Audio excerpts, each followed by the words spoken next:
And then I will spotlight this one. Okay, so when you do open loops, they need to be strong enough to hold their form and to keep a nice, you know, to keep them secure and safe and stop them from pulling apart. So with that in mind, you really don't want to go any smaller a gauge than a 0.6 mil wire.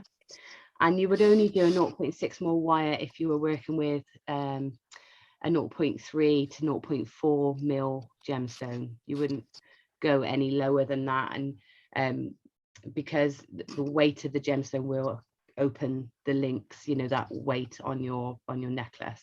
So it's about keeping things in scale and proportion with each other to keep them safe.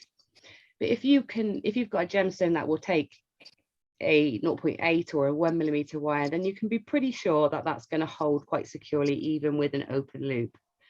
Now, open loops are nice because they're cost effective because you don't use much wire.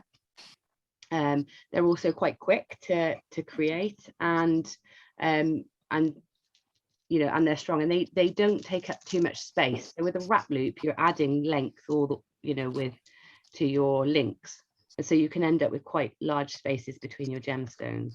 So an open loop is a really nice one. So we're going to aim for something that looks a little bit like this. So we're going to do lots and lots of them until we get that you know, spot on. And we can see here I've alternated some of the links, so we'll go through those as well. So first off then, if you've got anything from like a 10 millimeter round upwards, and either a 0.8 or a 1 millimeter wire is ideal. When I rosary link like this, or when I create these open links like this, I generally do a batch at once, and I generally work from the reel as well. I don't cut the wire and do it, so I'll work straight from the reel. So the first thing to do, we don't need to work hard in we don't need to soften the wire necessarily, because we're not going to be creating any fluid shapes with it. So we can quite simply take our gemstones, whichever ones we've decided to use, and thread them onto our wire. So I'm going to thread all of my gemstones that I'm going to wrap, that I'm going to loop today, straight onto my wire.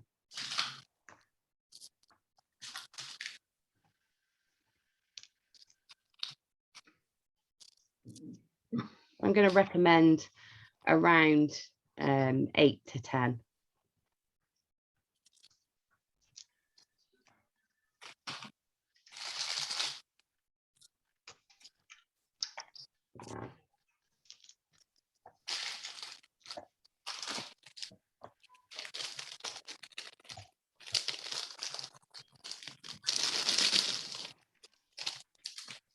In terms of tools tonight, we're going to use really a quite basic toolkit. If you have got bail making pliers and you want to really create very consistent loops, and of course you can, you know, use bail makers to get the same size loop.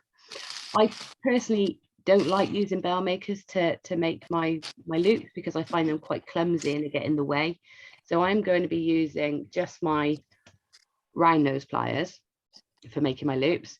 But if you want to stay consistent with your loops and make sure that you get the same size every time, you can find the point on your pliers where it's the sort of width that you'd like your loops to be, and you can just pop a little mark on there, either with a Sharpie or just a biro even will make a mark that will sort of last for a project. So you could just sort of make a little mark on both jaws so that you can keep consistent loops.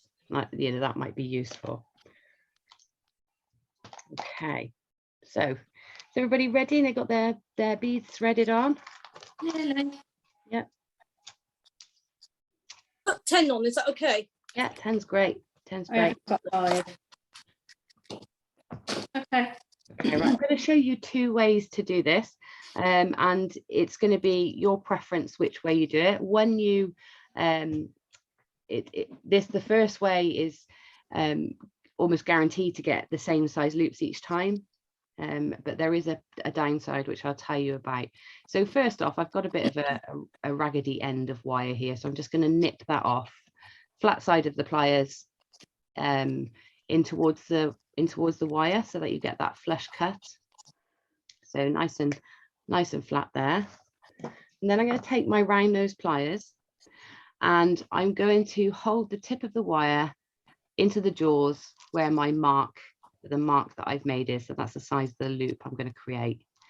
And what I want to make sure is that there's no wire protruding from outside of the jaws of the pliers, so that loop is right in the center of where those two rounded surfaces touch.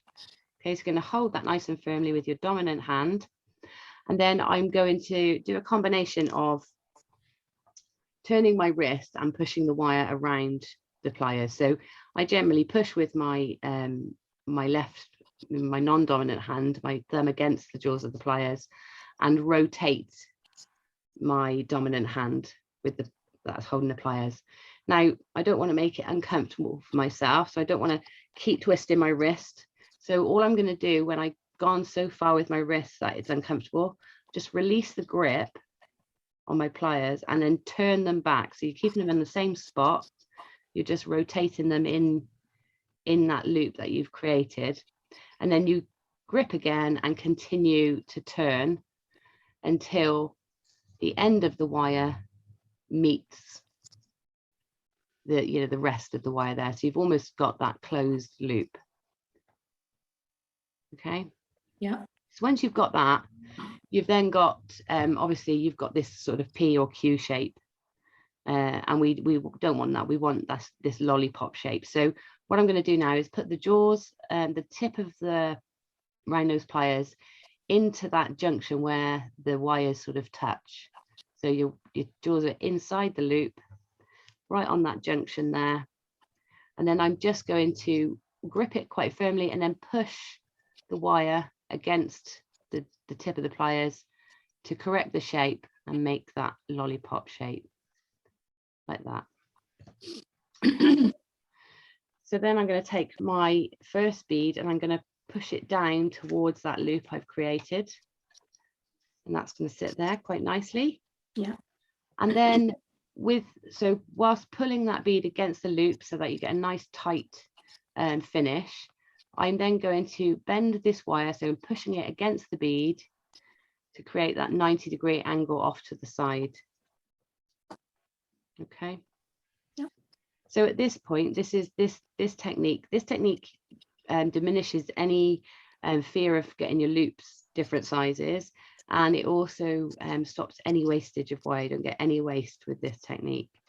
So I'm going to pop my pliers in as close to the gemstone as I can, and make sure, so I'm still with my round nose, make sure that the wire is lined up with those marks on my pliers. So I'm going to get the same size loop. Okay, and then what I'm going to do is I'm going to pull. So I'm holding, I can't get right close to the bead because I've got that 90-degree angle on there. So I'm getting as close as I can. I'm going to pull the bead around so I get half a loop. Okay, and once I've gone halfway, I then take the wire and pull it round the pliers the rest of the way. Okay. So it's like that. And then what we need to do is come in with our flat nose or our cutting pliers and snip off as close as you possibly can, so that that's as close to the bead as you can possibly get it. So with this technique, there's two problems. Well, the first problem is that when we cut the wire, we want that flush end.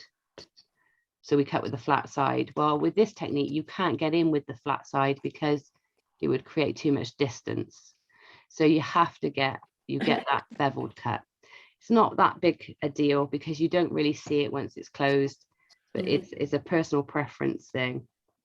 The other thing is the loop is slightly open. So it means that you have to go back to it because we cut it at an angle. You have to go back to it and close it back up. Okay. but it does mean you get the same size loops. It does mean that they're consistent, and it does mean you don't waste any wire. So that's, you know, that's a nice technique for building your confidence, I think, and not having any waste.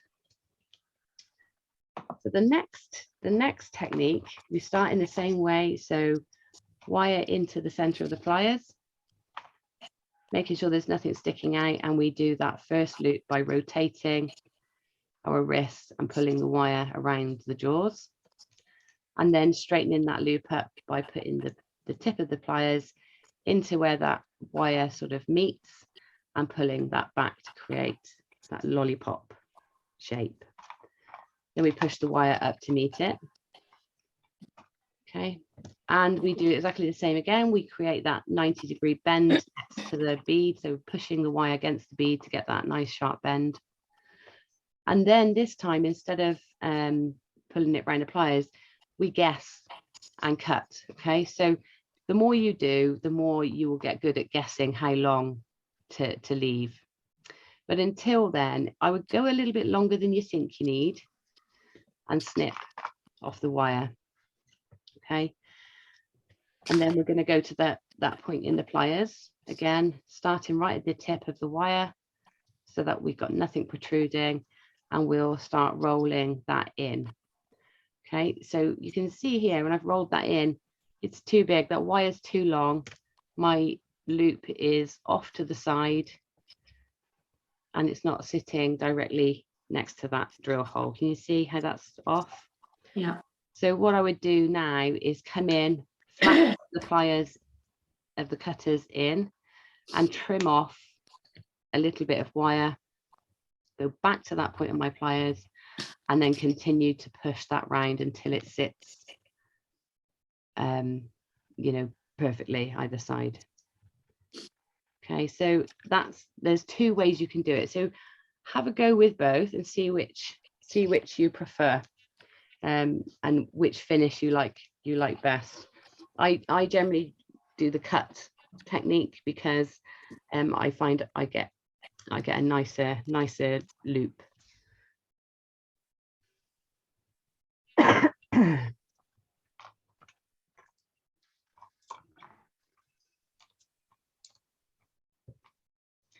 Is there anything that you'd like me to talk through again or show you again, or do you just want to have a go and then see what's happening? Okay.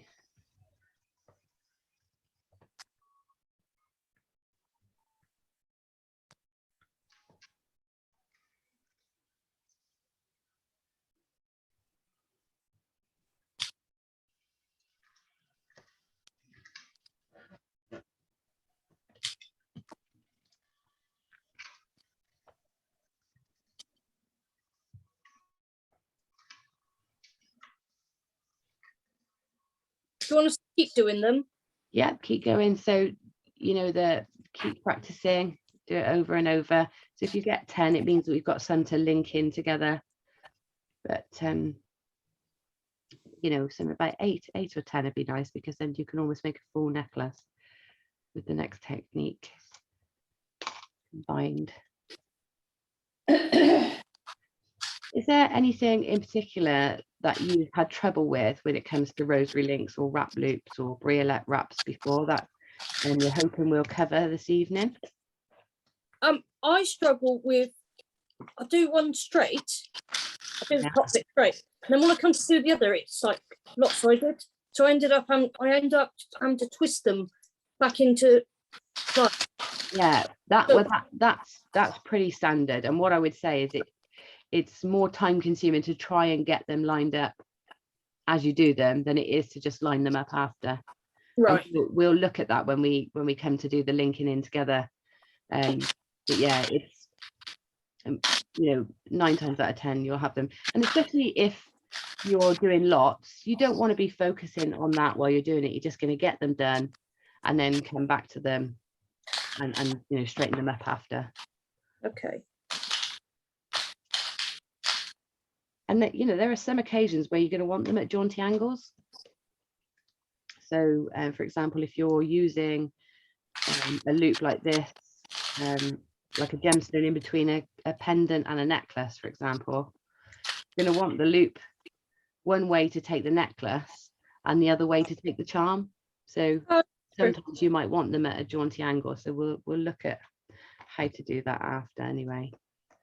Emma, Yeah. on the second loop, are we then straighten it up to make it like instead of a P, like the Q, or does it not matter now on that one?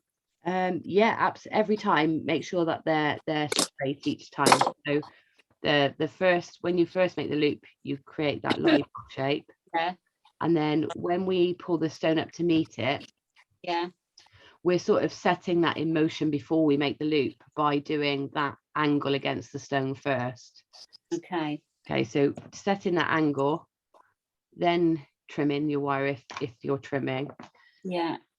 And then you roll that loop in towards until it sits in the middle, and that automatically creates Right, okay. what would be the lollipop. So that bend is the important thing. That's the important bit to get them opposite one another.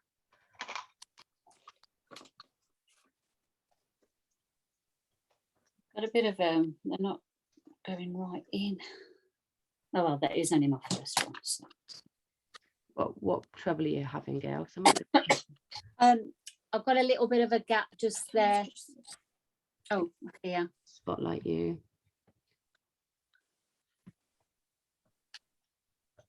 A bit of a gap where it's not quite meeting.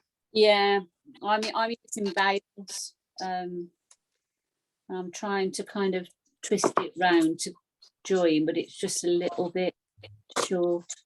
Well, just perhaps use your round pliers and take the circumference down slightly. Okay, can you actually see that now? Tiny little gap. Yeah, so there's two options. Let me show you a couple of options. Okay. If you run into that problem, so if anybody else runs into this issue, I'll show you what to do. So just do another bead.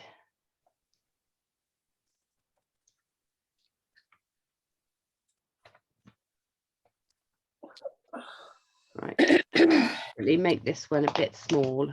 So I'm going to roll this one in. And it's deliberately a little bit small. So it's, it's not, the gap's not quite closed. I'd have to make that loop a bit smaller to make it work. So there's two things I can do. I can sort of roll it back a bit, and then come in a little bit further down my pliers so the circumference is a little bit smaller. And roll that in. And in the grand scheme of things, like a slight difference in the size of your link you're not going to notice it in amongst a long rosary link. So don't worry too much if you get that. The other thing you can do, so let's open it back up a little bit.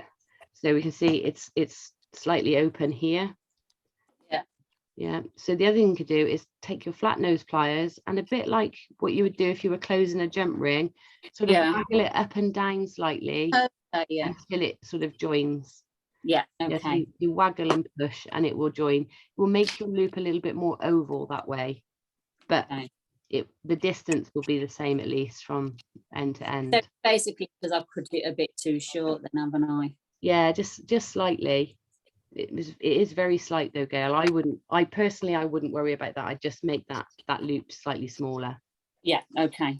And that's part of the reason why I prefer to use pliers, rhinos pliers, than bail makers, because it doesn't matter if they are slightly different sizes. If you've got whopping a great big loop one side and a tiny the other, it's gonna show.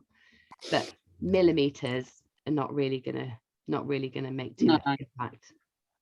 So with round nose pliers, it's a bit more forgiving because you've got that taper. But with bail makers, there's no forgiveness there.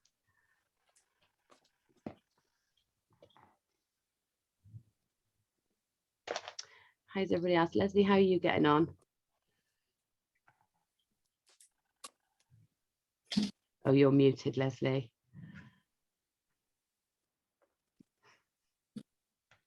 Yes, I'm doing fine. I've got a few made. Cool. Don't know if you'll be able to see them. Yeah, and you're feeling happy that you're getting them consistent. Yeah, they look good. Yep, think so. Yeah, Good. it's the first time ever actually. I don't know why. I think what it is the bend that you do on this, when you're doing the second loop. I've never done that, so I think that makes a difference. Yeah, it definitely helps. It sort of sets things in place. Yeah. When we come further through the course and we do wire weaving, we talk a lot about laying, setting the bends, and it helps everything else take shape. So yeah, it's a bit like that. You have to sort of tell it where to go first. Yeah, no, that's good. Thank you. Okay, fab. And Claire, you doing okay? Yeah, I've got 5 done. Yeah. Hello, Claire. Oh yeah, you're right. Yes, thanks, darling. Hi, Gail. Is that It's Sue. Sue. Stella? Yeah. Yeah. Hello. Oh, hello. Hello. Oh, looking good. Well, Looking yeah. good. I should hang them on a piece of foil and you'll be able to see them better. But they're mostly consistent, so better than what they usually are. There you go. Oh, good. Oh, yeah, they look great. They're This perfect. one's a bit wonky, but I love your Terra Jasper slush. Oh, that's nice. It is nice. no. And can I just say, Gail, your necklace looks fabulous. And Yeah. wow. Right. Beautiful. Oh, wow. Cross. That looks amazing. Really nice. Really, I haven't had the patience to make a full necklace. Yeah. Hayley, Neither have I. Normally, I did a you get bracelet. on, Hayley? Yeah, they're not going to, probably can't see them. They're quite consistent. Oh yeah, they look good. Yeah, looking good. You're getting them to join up and sit. Yeah, they're sitting perfectly against the drill. Yeah, they are. That's the main thing, getting them sitting. Yeah, some spin a bit because they're not as tight, but most they're consistent. Yeah, so getting them tighter. So just while we talk about that, it's worth mentioning, making sure that they are tight. It's in the second part. So if I just get this first loop done, so I can quickly speed through it. So making sure that when you've got that first loop in, you've got your bead really pulled. So pulling with my dominant hand against the loop, and then with my non-dominant hand pushing the wire against the gem, and that gets that really tight and stuck into, the bead can't move anywhere because of that bend. So that's, it's that point. So perhaps when you do that bend, pull the bead against the loop and push wire against the gem, and that might help everything tighten up a bit. Okay, and then Sue, how are you doing? Go on. I will show you. Ooh. It goes in the way. Oh, nice, you've got nice rice beads. Oh yeah, they look good. They look good. And I've got these. Oh, nice. Yeah, they're looking very consistent. You're happy so far? You're happy with it, Sue? There's nothing that you're struggling with or finding difficult or having? Not at the moment. Fabulous. Okay. Right then. So how many have you got, everybody? Let's tell me a quick rundown. Claire and Gail, how many you got? I've got, because I stopped talking, I did like one, so I changed it, so I've still got 5. I've got 2. Okay. You know me. You've got 2, Gail. Leslie, how many you got? I've got 6. 6. Hayley? I've got 8. Sue? 9. 9. Oh, wow, you're on a roll. Okay, so let's make sure everybody's got at least 4. So that would be good. So Gail, if you can Get me act together. yeah, With a whole fire. hurry up. Not being such a perfectionist. I just pretend I've got 4. I've got 4. Oh, All you need to do is Right. just have some that you can link together. I feel like Yeah. I've lost nick stuff. some of Gail's. Mm. Let's call it rude. Oh. Yes, I moved.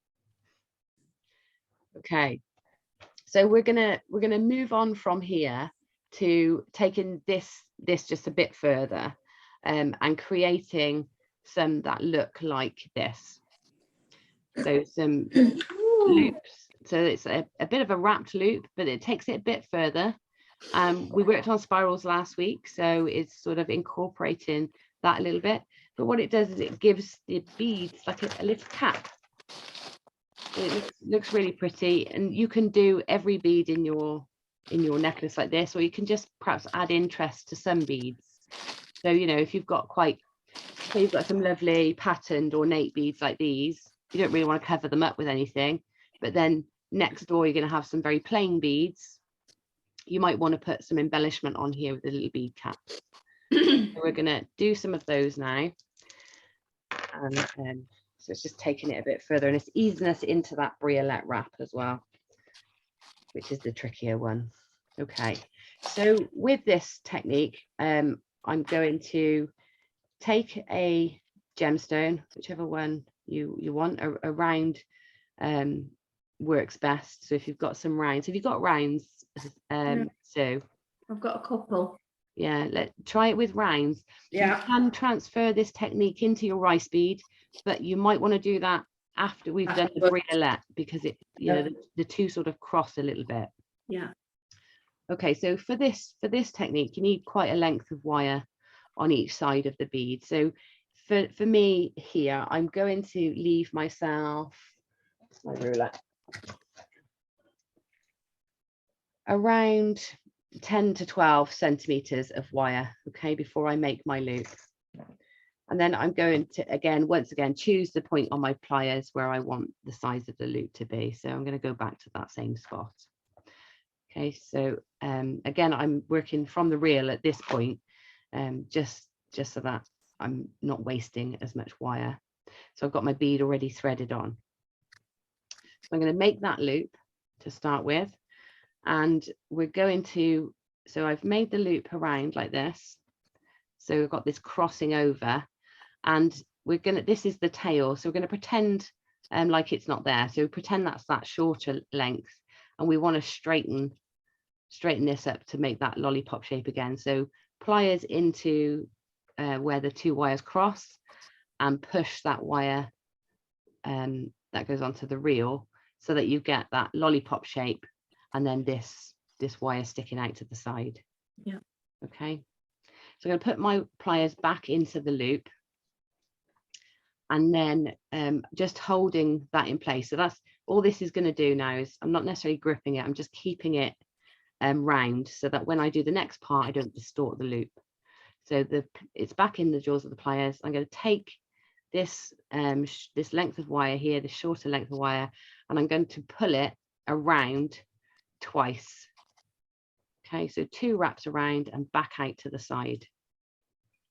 All right. Now with a 1 mil wire, depending on whether your wire's hard or soft, that could be a bit tricky, but because it's a nice long length, you've got quite a bit of leverage.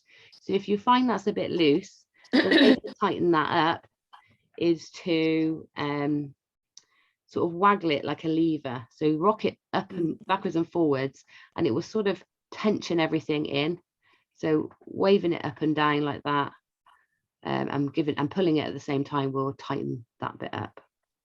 Okay, so now what we do is we push the gemstone up to where those 2 wraps are, and then we're going to take our rhinos pliers, and we're going to put it, we're going to hold on top of the gemstone, so holding the wire on top of the gemstone, and then we're going to make that 90-degree angle.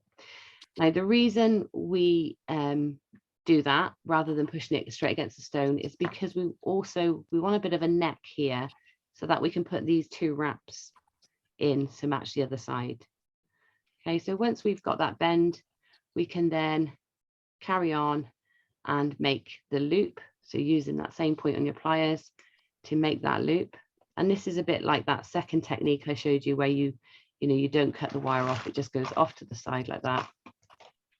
Okay, and once it's crossed over like that, you can then again pop your pliers back in to hold that loop in shape, and then take this wire twice around the bead, around the neck. Okay, so going all the way around twice, and there'll probably be, it's likely that they will be at opposite directions, but they don't have to be, so long as the wires are wrapped around each side twice and that bead is nice and snug and tight in there. There's no movement up and down the wire. Okay, so once we've done that, we're going to cut now our wires so that they're the same length. So we can do this by eye, or you can get a tape measure if you want, Gail. You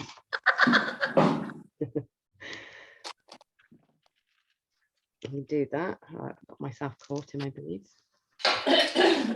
Okay. What's she saying about, darling? I know. Are you doing this along with me, or are you watching what I do? I'm doing along with. I'm doing along with. Okay. So just in case you're doing it along with me, are you ready to do the next bit? Have you got this far? Yeah. Just got to cut my wire. Good. Okay.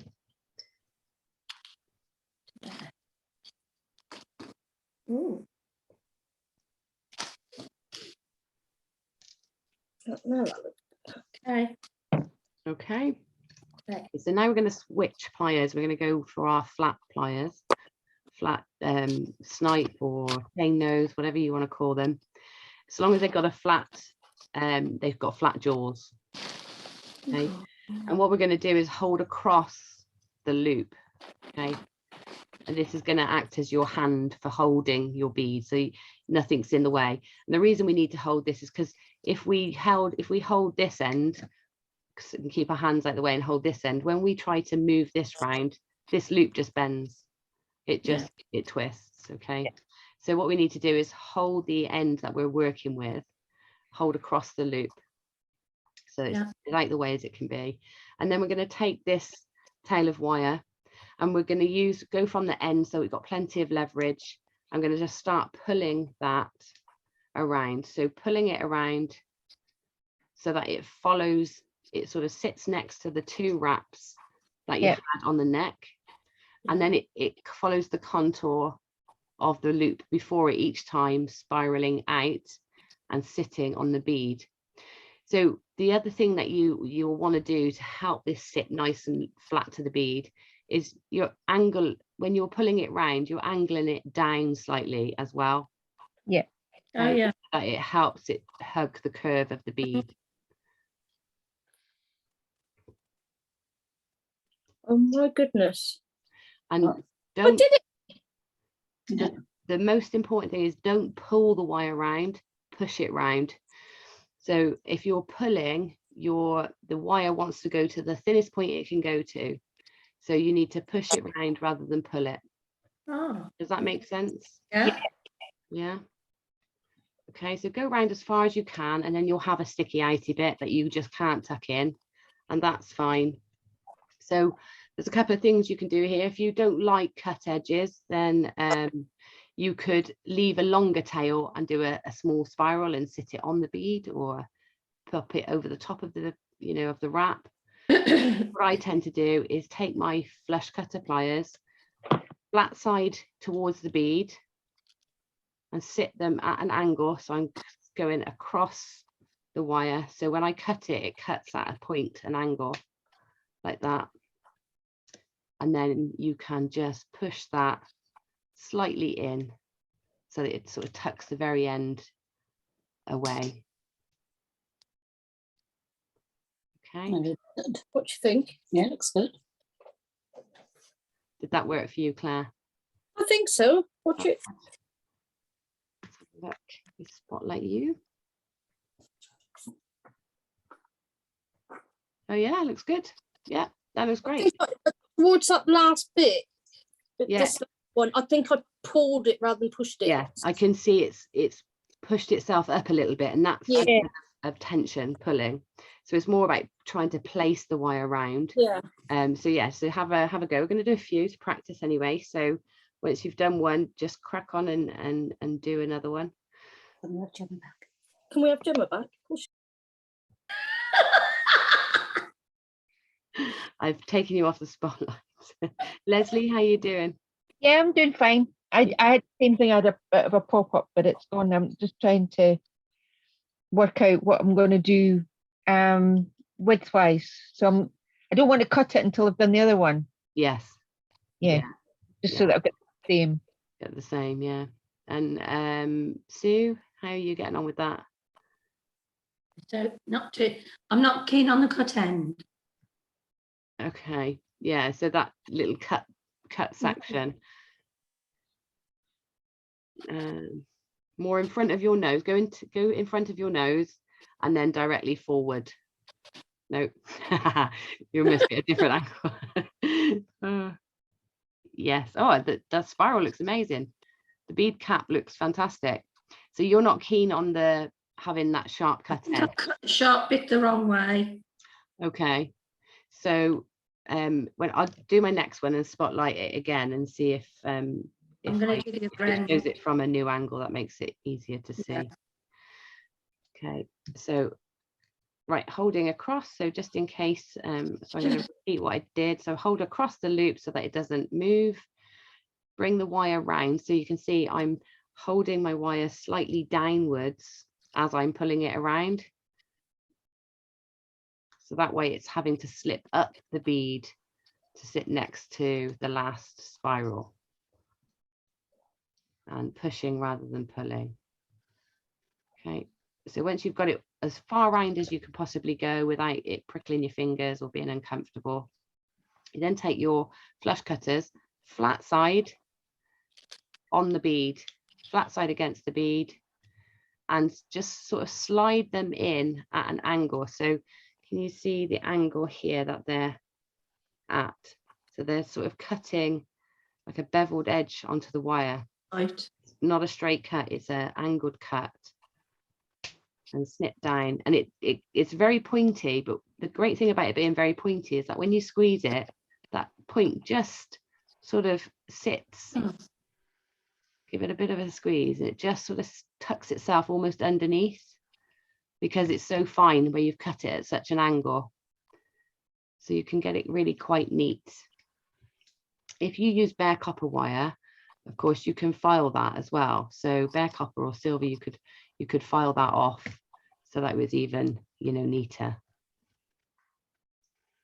Okay, I'm going to do another one, and instead of cutting, I'm going to show you a spiral and how you can sort of hide that or use it to decorate, so that, if you don't like these cut edges, you can replace them with spirals. Okay, so there's one. The other one.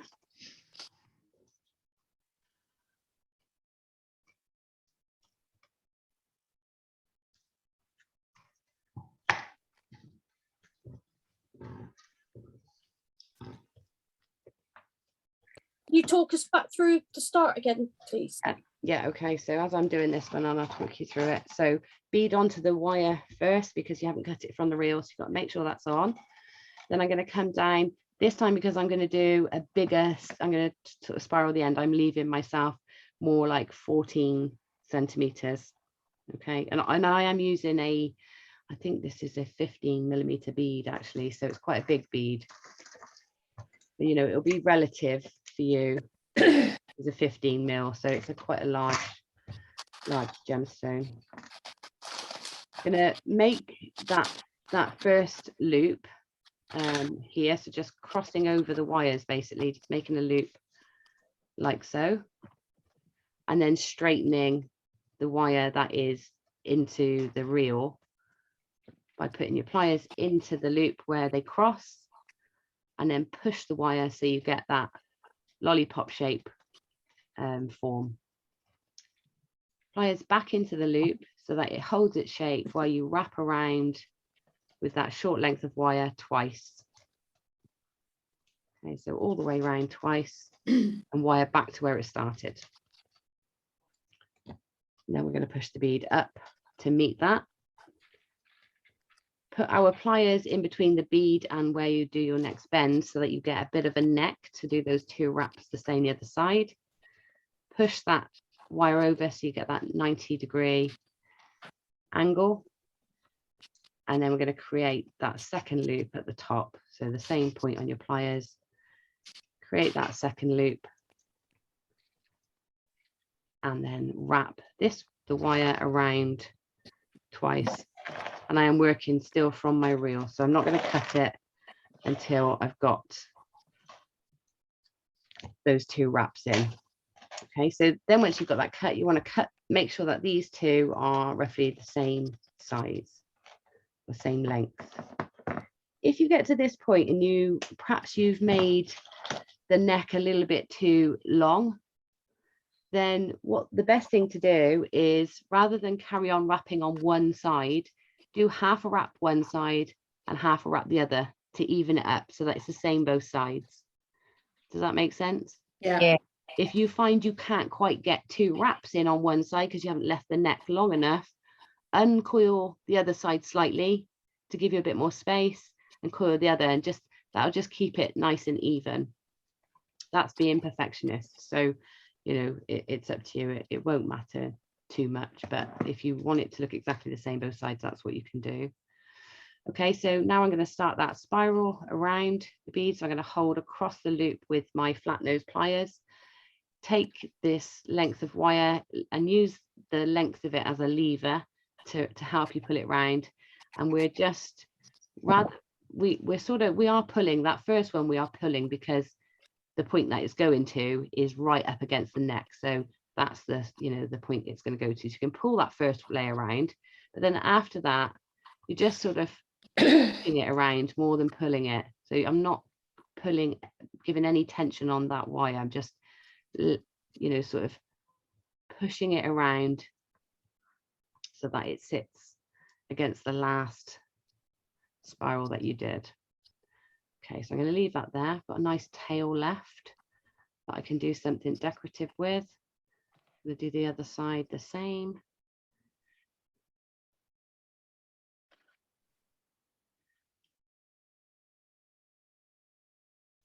Okay, and then when we're doing this, we want to put spirals in. So if like Sue, you're not keen on those cut edges, make sure that your wires finish at the opposite side to each other, because we don't want both spirals on one side of the bead. So it'll overpower it, and they'll probably end up fighting with each other. So make sure that your ends are on opposite sides of the bead. We don't want a humongous spiral, so I'm going to chop this down. I'm going to give myself about 1.5 centimeters to make a small spiral with. So do the same both sides. And then if you were in last week's course with the spirals, then we're going to go right to the tip of our pliers to make a nice tiny loop at the center. Turn that first loop, make it nice and tight, and then continue to move that around so you get a spiral. Okay, and then we're just going to coil that up until it meets the decorative sort of bead cap that we've created and just sits underneath it. Push that against the gem. Okay, so that's what it's looking like on that side. And then we can do the same on the opposite side, and hopefully they'll sit opposite one another rather than next to each other.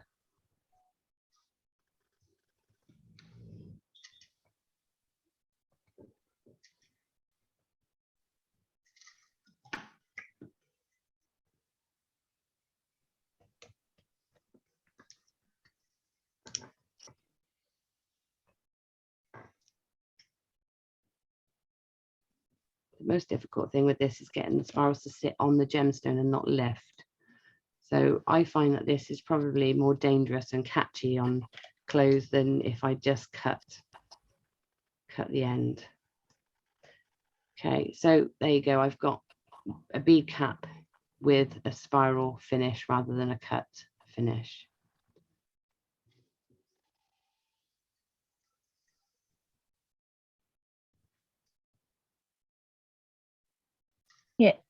Yeah.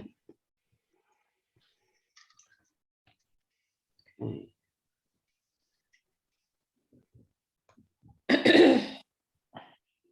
Everybody finding they're getting on okay with this? You're all very quiet, so you're either doing really well or just concentrating. I think I prefer the cut, but I can't get the cut right. No. I'm ready to do it, but I keep looking at it and saying, no, that's not, I don't know what I'm doing with my pliers. Can you show? Yeah, show me again? let's do it again. We see actually if I got a larger gauge wire. Sorry. No, that's not at all. Don't be sorry. Just going to see if I can do it on a larger scale, and it might be easier. Just trying to find a big bead. Hold on. Got some big wooden beads. Where are they? Because it's really noticeable if you're using the copper wire, because you see the copper, don't you? So Yeah. Well, if you're using plated wires, then it's much more noticeable because you've got the copper core. Yeah, And plating, but yeah. Yeah, that's what I mean. yeah, that can be. Oh, perfect. Look at this. Okay. So let's upscale.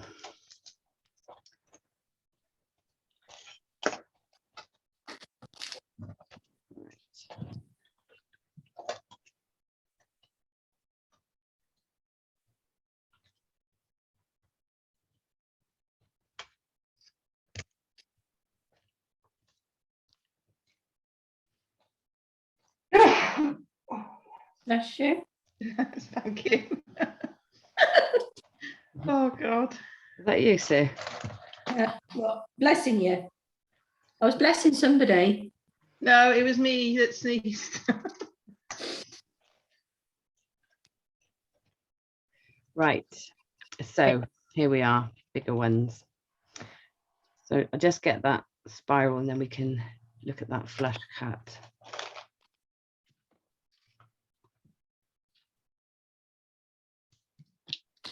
Okay. So hopefully that's a bit bigger now, isn't it? Yeah. So flat side of my pliers onto the bead. So nice and flat against the bead. And then then sort of slide the opening of the pliers onto the wire. Ah. And that should give you the angle you need to cut the wire at. So get it, so you're cutting diagonally onto the wire. So as I squeeze shut there, you can see much more clearly on the aluminium. Yeah. That cut is Flat on the outside. is diagonal, yeah. Yeah. But it is tricky with coloured wires because you see it. There is a different way you can do it. Would you like me to? Yeah. A bit more tricky, but there is another way, and this is a technique I use with prong setting so that you don't get the cut edge on the outside. So you go so far like this, but you'll need to leave a bit more wire so that you've got a bit of leverage, and then you cut diagonally. So this is my wire and I'm using my pliers or cutters to create the diagonal cut inwards. So the flat side of the pliers is on the outside, is parallel with the outside. Yeah, so when we cut, that's the bevel there. Yeah. But then you have to continue to push that, and it's tricky because it's that tiny end. So what you have to do with this technique is, we go back to this stage, it's easier here because it's aluminium. You will need to get like bell makers or a mandrel that is a similar circumference or shape to this. Put the shape in first on the end. Yeah. Okay. Then continue to push that round. Okay, and then the cut edge is on the inside. That's nice. Yeah. So it's a nice finish. Yeah. But it's a bit trickier, particularly with copper wire, because copper wire is harder. Yeah. I'm going to give it a go though. But that is, that's a nicer, smoother finish. Oh. I'm going to give that a go. Yeah. Yeah.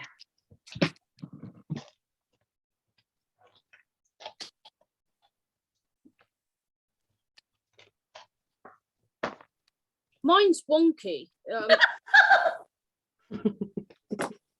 I love you, Sue. It wasn't knew me, that was- Gail.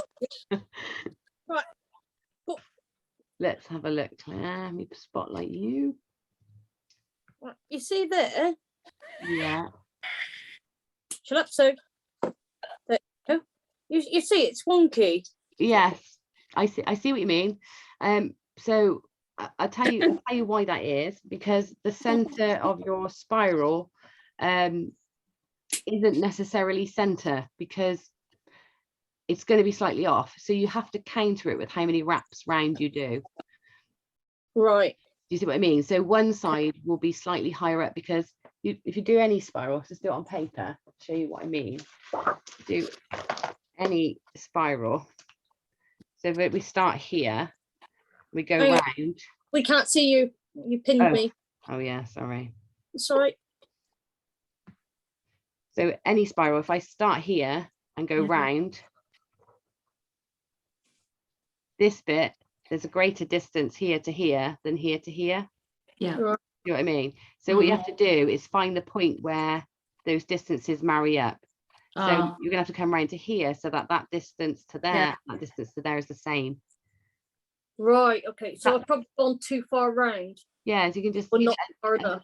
undo it. That will diminish what that wonkiness looks like a little bit. The other thing is, maybe don't come so far down your bead and it won't be so recognizable. So you've come quite a long way down the sides of your bead and covering it quite a lot of the gemstone rather than just the top. And of course, if it comes down here, it will be more recognizable because you've just got this straight band showing. Right. Okay. So yeah, so either a little bit less wrapping round, or sort of calculate where your spiral is going to end a bit more strategically, or just don't take it down so far, and that the difference will be so minimal you won't notice. Right. Okay. Mine's wonky as well, Gail. We've all got wonky ones. See, you laughed at me, but you're all having the same problem. Yeah. No, it's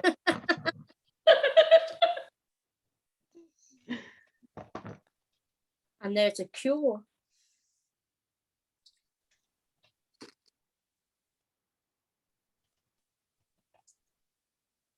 If I cut that there. Oops. Nearly had to cut then. Well, at least it wasn't me again. Got her right in the ear this afternoon. Oh. Don't worry. She got her revenge, don't worry.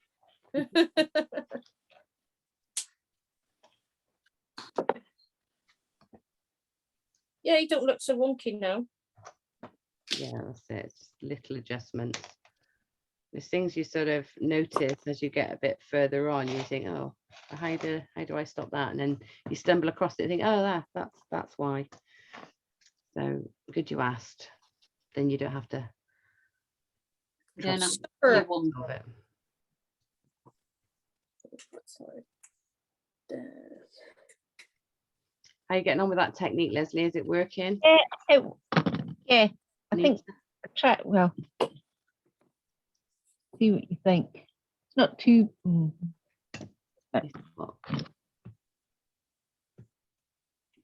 Look. Oh yeah. Not too bad. No, they look neat.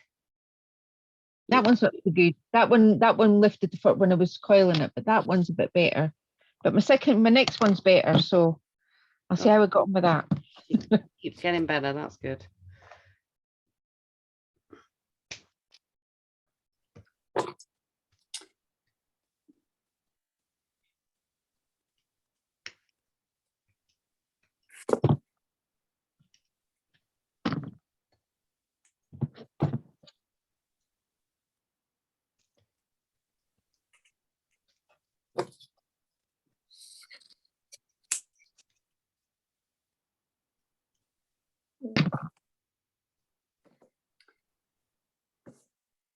Narissa, you're with me tomorrow as well, aren't you? Yes, I am. Yeah. I've only managed to book sort of the individual sessions on these. I've got a week off this week, but I don't think I can make the times on the remainder of the courses at the moment. Oh, that's a shame. Yeah, I'm trying to swap days and times every time I run them. So, you know, so that, you know, eventually, even if you can't do all of them, you know, as part of the whole course. Yeah. And what I've said to somebody else, that's dipping in, because she can only do some days and some evenings. So I've said, if you still get a saving if you do 9, you'll get your 10th free. So you just have to prompt me. So, you know, if you want to do some Why Work Confidence part 1, you know, in the evenings and then the daytimes in the next one, then I'm happy to sort of swap and change between the two. Oh, great, thanks. I'm going on holiday, so I'm going to miss week 8 and 9. So can I join the next lot for 8 and 9? Yeah, if you want to. You can either join the next lot, Leslie, or you can have the recordings, or whatever way you prefer. Okay. Fine. Yeah. I'm gonna be able to chat with you because I can't remember what ones they are. One's Cabochon setting. Number 8. 8 is Cabochon. No, 9, 10 is Cabochon setting. Oh no. What do you say? 8 and 9? 8 and 9, yeah. Oh, it's the freeform wire. You like that one? That's right up your street. Yeah. And then 9 is the chain links and connectors, which is they're both your weeks, really. Yeah. So I'd be better just waiting and coming to the next lot. Yeah, you can do that. that. Yeah, that'd be good. Yeah. Okay. I don't think I'd be allowed my wire on the plane, would I? No. Well, you can put it in your suitcase in the hold luggage, and in the hold luggage, but not in your luggage. I think I'm flat. I'll be in the air for number 8, but I might take for number 9. Yeah. So now you've got us asking, where are you going? Turkey. Okay. Oh. I wasn't going to, but hubby's just, he needs a break. So yeah. So we're going to have it'll be nice. It'll be lovely. Lovely. I'm hoping that I can convince Chris to have like a cheap sort of quick getaway holiday. Yeah. I'll have to take my Zoom with me because I'm booked. All my courses are all booked up until July. So, but for us, the 19th, we miss a week on the 19th. Oh, do we? Yeah. So actually, if you look at your things, the 19th is missing. All right. Okay. So that's my birthday, and I just decided that I wouldn't work on my birthday. So. Yeah, we skip a week. So actually it would mean it's week 7 and 8 you miss. Oh, right, okay. Yeah. So that's better. You'll be in for the bib style piece because you'll really like that. You won't have to wait then. Okay. Yeah. What date's the Cabochon one, Jem? The Cabochon one is week 10, and that is on the 7th of May. What day is it? A Tuesday evening. So all of it. I might be able to do that. Is that not June? Is it not 7th of June? 7th of something. Yeah, 7th of June. Yeah, sorry. Yeah, 7th of June. How many spirally ones are we doing? How many have you got? I've got 3. 3. Yeah, go for 4. Let's have an even number. If you've got 4, that'd be great. I've got 10. You've got 10? 10. Wow, well done, Gail. Flipping it, Gail. Gail? She's Right, such a fibber. Sing of Gail. She means she's got 10 millimeter.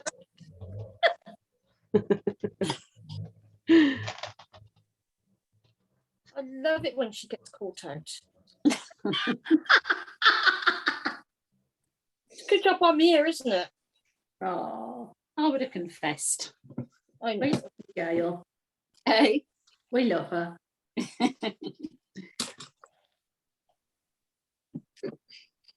Don't say that to me. That's what she would love you. I was saying to Hayley last week that it's if you've not been on a workshop before, so everybody So except for Hayley, you're not new anymore because you were here last week, so you're not new anymore. But Marissa, you're new. We were saying last week that Hayley came in, and because everybody sort of knows each other from being on various courses over the years, either in person or on Zoom. But hopefully you're finding us all nice and friendly, and it's not too daunting being in a group of people that know each other. Yeah, really sorry. So, you know, and Leslie, you've only sort of joined Crow's Mojo this year, haven't you? Yeah, So yeah. you're sort of No, I'm new. I'm new to new. everybody as well. It doesn't take long to get in, does it? It's like No, it's fun. everybody's lovely. Everybody on Crow's Mojo is lovely. You know, people taking time out to comment on your posts is lovely because they don't know me, which is Yeah. really nice. It's lovely. Lovely. Yes, it's a And nice, of course, the Creative Confidence Group, they're all lovely. yeah. Oh. Yes. And if you haven't done that and you haven't booked it yet, you really got to. Because honestly, we've made some cracking stuff. Oh, I know. I'd say we, You Gail have- and Leslie. Yes, you all have. We all have. yeah. Everybody has. Yeah. I'm really gonna miss you guys. Oh. No. Next Monday. I'm gonna miss our Monday nights. Yeah, I was saying that today. It's gonna seem weird. I'm going to turn up in the next course. You're all going to be there, aren't you? Yeah. Hi. We missed you. I'm already there. Yeah, too right. No, it's going to be lovely. Right then. So, how is everybody getting on? I'm just on my third. I'm a bit slow on this Oh, one. that's all right. This is a bit trickier, this one. So, Hayley, how are you getting on? Yeah, not too bad. They got better as they went along. I didn't like the spiral on the side. I gave up and chopped it off. Yeah, I'm not over keen on the look of it, and I also find that it makes everything else lift up because spiraling that it moves everything else. But you're happy with how the yeah, they're not too bad. Oh, they're brilliant. So a bit wonky, but not bad. They look great. What? And you're using a 1mm wire? No, I was using 0.8. 0.8. Okay, so yeah, that looks great. They look great. Yeah, it's only because the bead was quite small, I thought. Yeah, that's it. You might find switching wires, it does feel different. So if any of you want to experiment with using different gauge wires to do this, so nothing lower than a 0.6. And if, like I was saying before, if you do it on a 0.6, make sure your gemstone is about a 0.6 as well, because it just won't hold. It will pull apart too easily. But yeah, if you're using 1mm, have a go with a 0.8, see how different it is, and then vice versa. Not now, but whenever you get chance, because it does feel different. You might find 0.8 is the one that you prefer to do this with. It is softer and a bit easier. So yeah, have an experiment. Okay, so just while you're finishing off, I'm just going to talk to you about straightening up your links and making them sit in a straight so that they connect together evenly. And this doesn't really matter too much with round beads, because they're going to sit on the skin however they it doesn't matter what side of the bead it is. But if you've got like a profile bead or something you want to sit a certain way, then it's important to straighten up your loops on either side. So I do this, my fingers are strong, so I often do this by holding one side with pliers and the other side with my fingers and straightening. Sorry, I've still got you spotlighted, Hayley, haven't I? Spotlight. Okay, so hold one side flat in the jaws of my pliers and wiggle either with my fingers to straighten or with another pair of flat pliers, and just give them a wiggle so that they sit parallel and they're nice and straight. And likewise, I was saying earlier, sometimes you might want them to sit at different angles to each other. So if you are, if this is like a part of a bail, so you're going to suspend it through a chain like this, and your bail loop is that way round for your, whatever comes next, you're going to want to twist that around. So it's the same principle. You just hold either side, hold one steady and turn the other until your pliers are at sort of, opposite angles to each other to get that, those at different angles. And the twisting of the wire is going to strengthen it, so don't worry too much about that weakening the wire. So it's exactly the same with the ones with the caps on. Straighten them all up by holding them either side. You'll find that these are more likely to need straightening because the loops, wrap, so they don't sit like this, they sit like this, so they can be at a bit of an angle. So the same for all of them. Straighten them up, and then we'll just link them together and see how they look.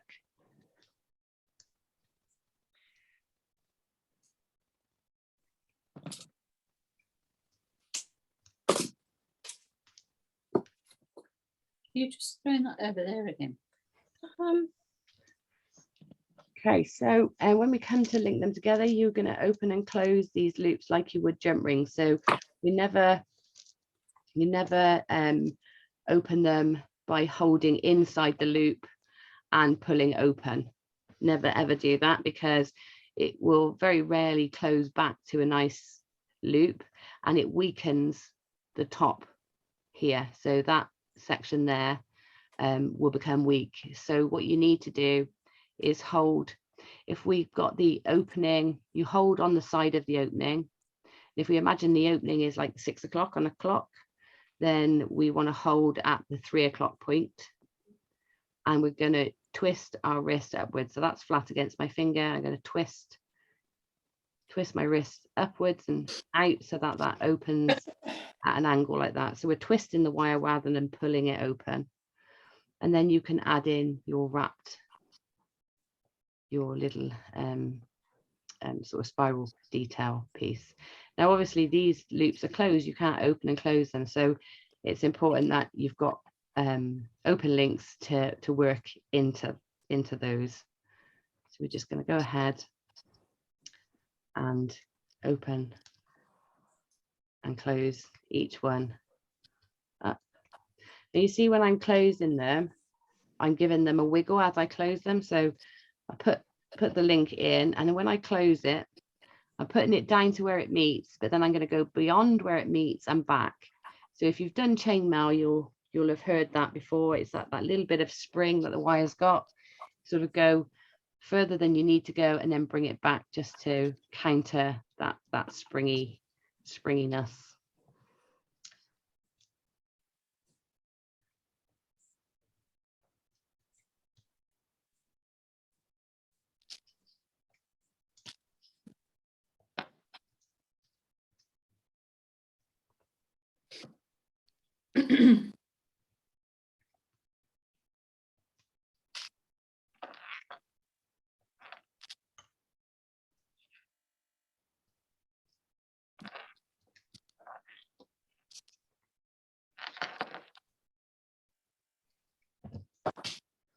Okay.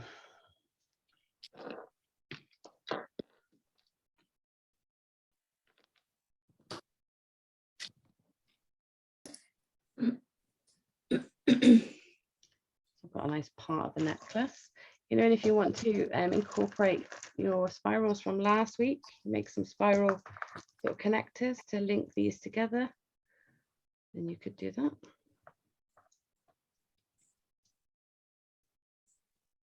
So it ties in nicely with those wrapped bead caps.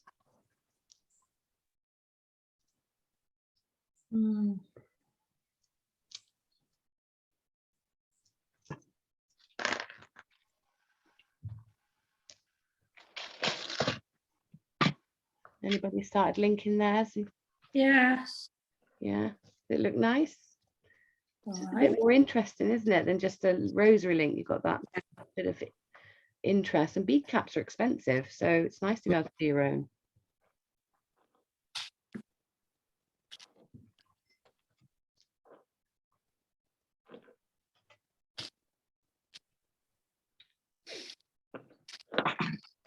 I showed you last week how to make your bead cages, didn't I? Yeah. Yeah. So you could add that in as well as another part, another section. All right, so very quickly, before we move on, I'm just going to talk you through, because I don't think we need to necessarily cover this, because we sort of have. So rosary linking, I think we'll do it with 0.4 wire just to cover it. But yeah, actually we'll do that together. We will cover it together, because I can tell you what I was going to tell you while we do it.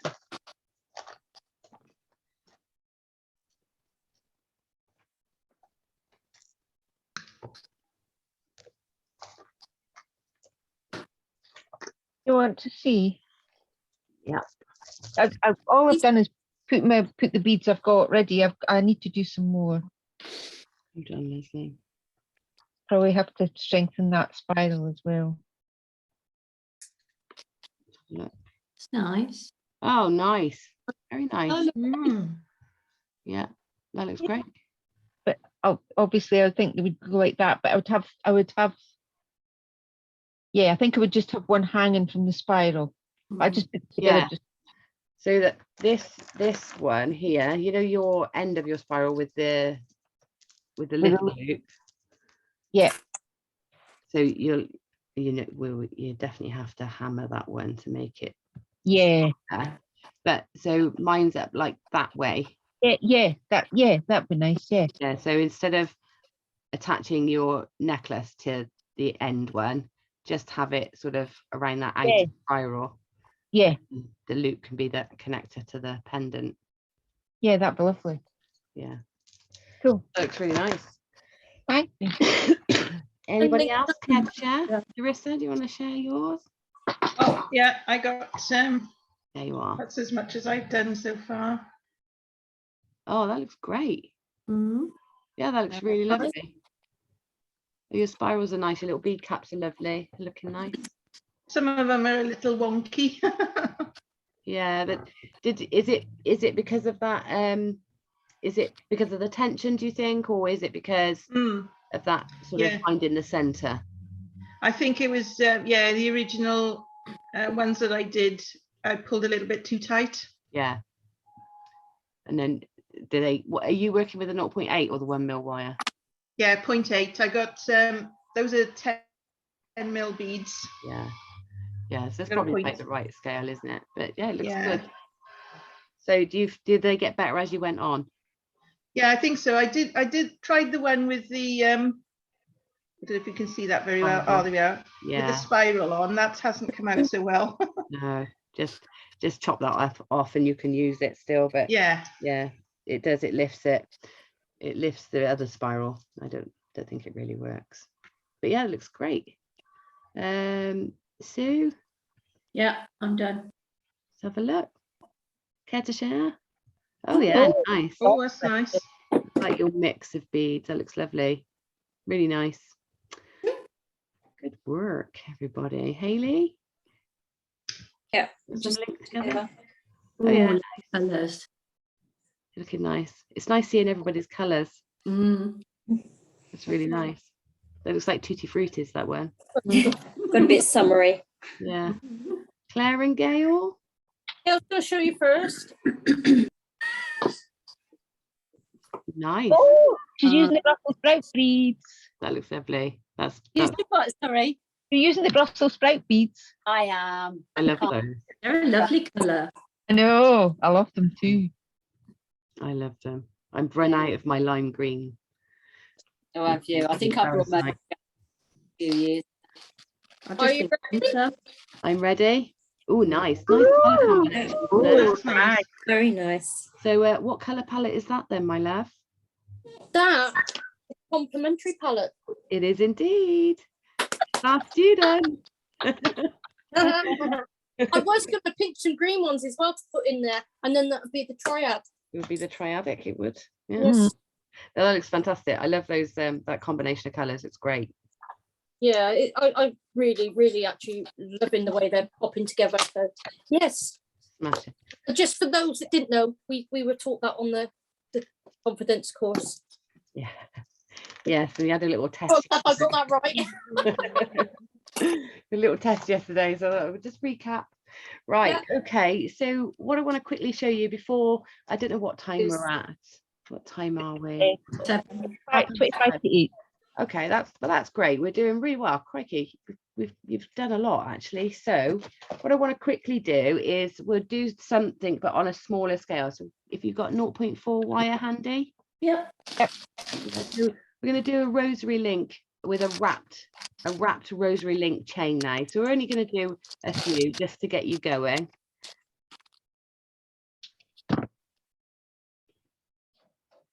You're right, Claire. Yeah, I'm just this is not one of my favorite things to be doing. So Oh, okay. A challenge. Yeah. I was just saying my prayers first. Oh, it was a prayer, was it? Yeah. So Gail looked really worried. Oh, she was telling me off. To be honest, no, when you first put your head down, I wonder what was the matter. Oh, did you care? What sort of size of beads? So go with anything up to a 0.6. Up Up to a 6, sorry, up to a 6 mil. Rounds or anything? Sorry, who I heard the Is end. it rounds or any shape? It doesn't matter. I've got some rice shaped pearls here. You can do, where's my little section?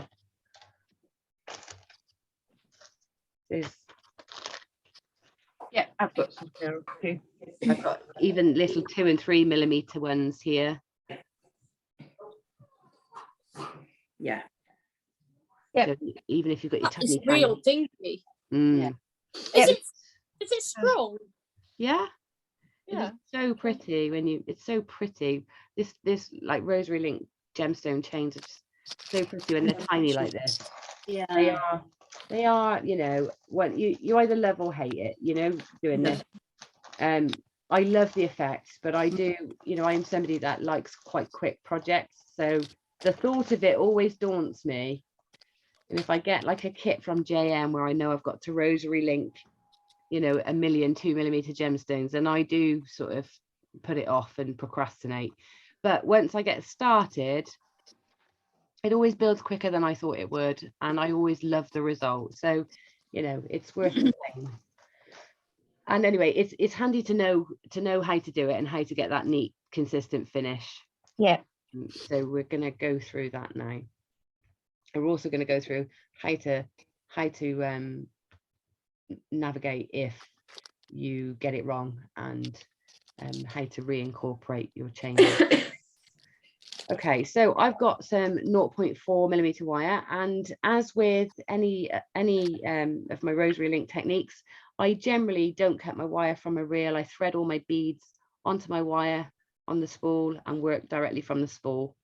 But just because my wire is being springy, I've cut some just for so I can show you. So I'm just going to thread a couple of beads onto this wire. If you don't like working from the reel, cut yourself a decent sized length, and then just put a little knot or stop a bead at the end so that your beads don't fall off. I think it saves time preloading your beads. So I'll pop these on. How many are we doing? I don't know, 4 or 5, Gail. It's just to get the technique down. And Was it Gail that time? who was that? Sorry. That's right. Who was that? Was that Narissa? No. It was Sorry, because I haven't got all of you, you don't all fit on one screen. So I have to keep swapping and moving to make sure I can see everyone. Right, so this time I'm going to use, I don't want great big loops because they're going to overpower my gemstones. So you always want your loops to be sort of relative to your gemstones. So if you're using these tiny 2 and 3 mil beads, we really just want to be using the tip of our pliers. Okay, and then, you know, on these ones as well, and often with a delicate chain like this, you want the links to be discreet, you want the gemstones to be the focus, so keep them nice and small. So top of your pliers, or as close to as you can. And I'm just going to leave, so I'm going to come in about 2 centimeters from the edge, so about you know, just under an inch from the end of my wire. I'm holding on. I'm just going to twist and make a loop exactly as we have before. So you make the loop, let it cross over, and then bend it so that it's a lollipop loop rather than a P or a Q. Okay. And then again, you're going to put your pliers back in. Now, what you've got to be careful with your smaller gauges of wire like this is that you don't squeeze too tight on the wire, because with your round nose pliers, the rounded edges pinch and it can crimp. And with this finer wire, if it crimps it too much, it'll break. So you really only want to hold the wire in there just as loosely as possible. And then this little tail, we're going to wrap around the edge 2 or 3 times. Well, let's go for twice. And I'm not going to cut it, just going to leave that for a minute. Okay, so just gone around twice and just leaving it for a minute. Put my bead up to the end. Again, put my pliers in, you know, relative to how big we want that space to do 2 wraps the other side. So just again, coming just into the tip really of the pliers, make that 90-degree bend, just like before, and then roll the wire back to make the loop. And then we're going to put those 2 wraps in to match the other side. Okay. So 0.4 wire is so lovely and easy to use, because you just pull it round like you would a thread, you know, and it does sort of sit where you want it to go. Just pull it round. Okay, so once you've got 2 wraps this side, you can then assess whether they're even. And like before, if you find you've got a bit of a gap on either side, you can adjust the wires to fill the gap. So a bit that side perhaps, and then a bit the other side. Okay, so at this point, this is when we cut the wires off. So we then come in and trim off as close as you can. Good pair of flush cutters are essential for this job. I do need to invest in some new ones. Cut off as close as you can into that wrap.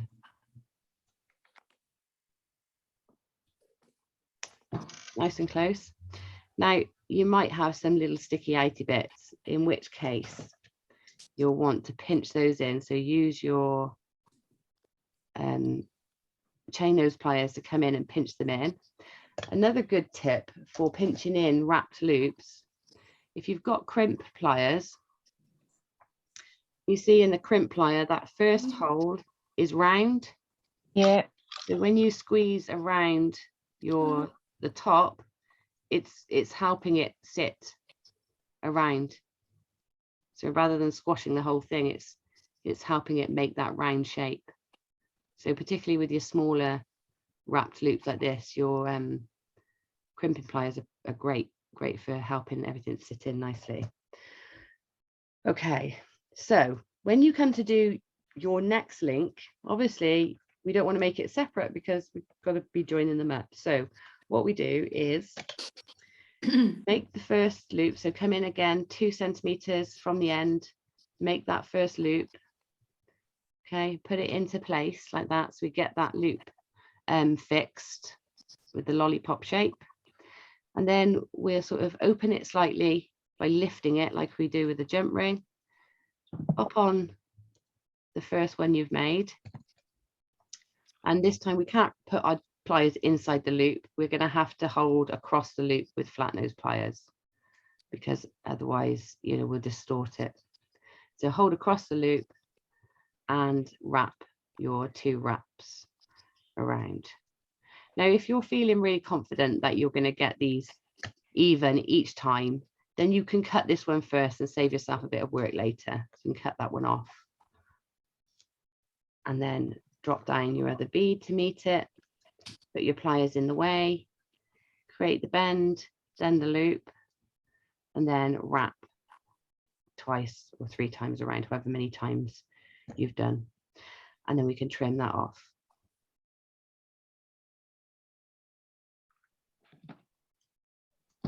Okay. So what happens when you've made a big long chain like this and then you accidentally make one and forget to link it in, because I do that all the time. So in that instance, I'm sure it's pretty self-explanatory, but just in case you're thinking, oh, I don't know, it's not the end of the world. So Oops, yeah, that's the wrong end.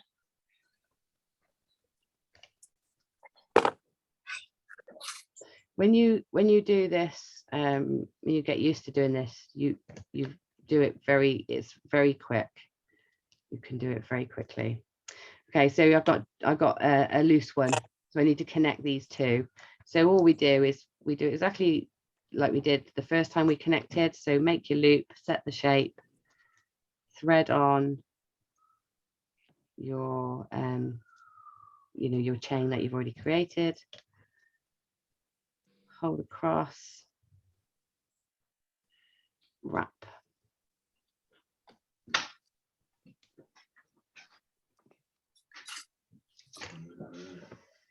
And trim.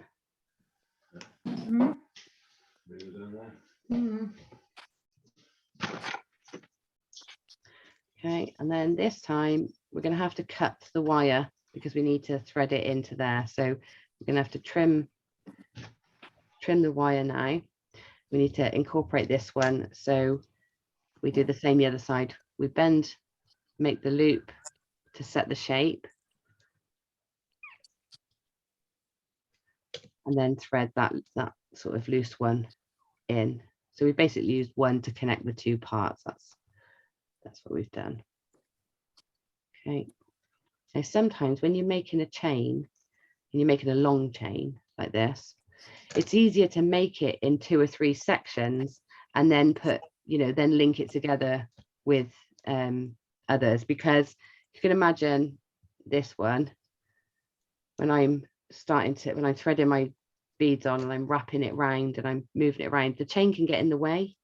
So the longer it gets, the more sort of in the way it gets. So sometimes it is best to make 3 or 4 sections and then, you know, towards the end, then join those sections together with one single bead.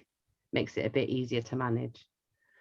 But yeah, it's a lovely technique to do and makes such beautiful, delicate pieces.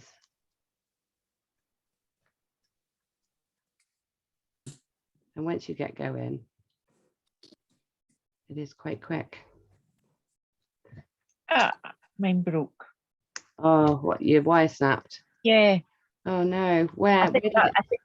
I think what I did was I put my round pliers and crimped it. I think I did that wrong. Just pinched it a bit too hard. Yeah. So yeah, Yeah. if you feel you're in danger of that, instead of holding the loop in your round nose pliers, hold across the loop with your flat ones. Yeah. Instead. Yeah. Is that? It'd be sweet to come back. There's pumpkin and honey. Yeah.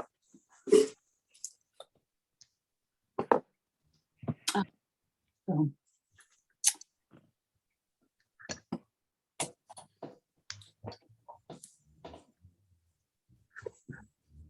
Okay, so yeah, so I just wanted to make sure that we got that technique in, because it's, you know, it's an essential really for your jewelry making. So there you go, a little length of chain.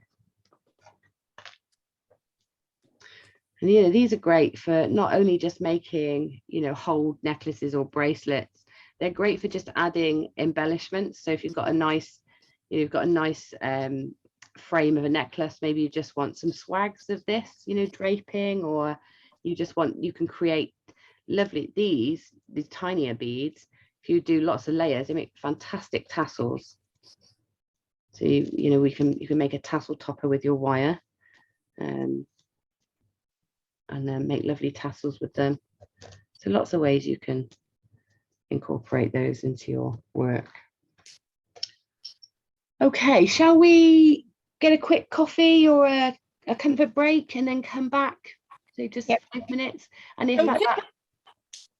sorry, who said something then? You said okie dokie. Okie dokie. Okay, so whilst you're gone, if you've got any particular beads that you don't know how to wrap, or you don't know how to capture, or you know, to suspend with a briolette or a wrap loop, then grab those. And if you've got any top drilled or through drilled drops or unusual shape stones, bring them back with you, and we can explore sort of wrapping and doing these briolette wraps for the last sort of hour or so. Does that sound okay? Yeah. Yeah. Okay, smashing. Right, I'm going to pause the recording. So could you remind me when we come back to start recording again? Yeah. Yeah. Who wants the responsibility? I'll remind you. I'll do that. I'll remind Okay, smashing. Thank you. Right, I'll pause it back. you. Wait, Well, I Remind- remember. Hopefully, Sue will get back in with her link.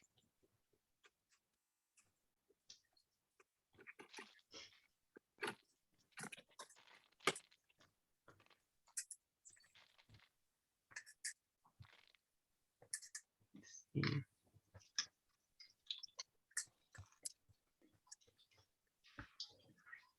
So what do you reckon then? Do you think it looks okay, my necklace? Oh, it's lovely. It looks amazing. Really nice. How did you put the texture in? Did you hammer it beforehand? I hammered it before I folded it over. So I used I actually used a textured hammer, Oh, right, yeah. the diamond texture. Nice. Does look lovely. Thank you. It really does. The first thing I noticed when you opened your screen. Yes, I purposely wanted to make it so I could wear it tonight to show off. Yeah. That's really good. I think we all did well. I think all of them were good. Yeah, it's brilliant, that first session. You just, you know, it's hard to believe that some people haven't done this before, you know. No, Before, like, I've always struggled with wire. it definitely doesn't show, Leslie. There she Don't know comes. about this. Come on in. Just trying to find.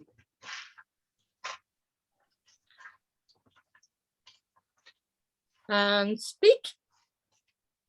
That No, No, you still can't unmuted. hear you. Would you know what we FaceTimed her? Would you know what?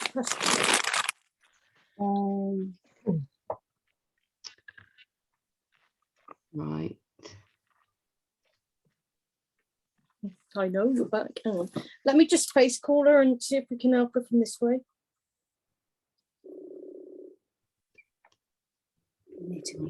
Yeah. a few minutes.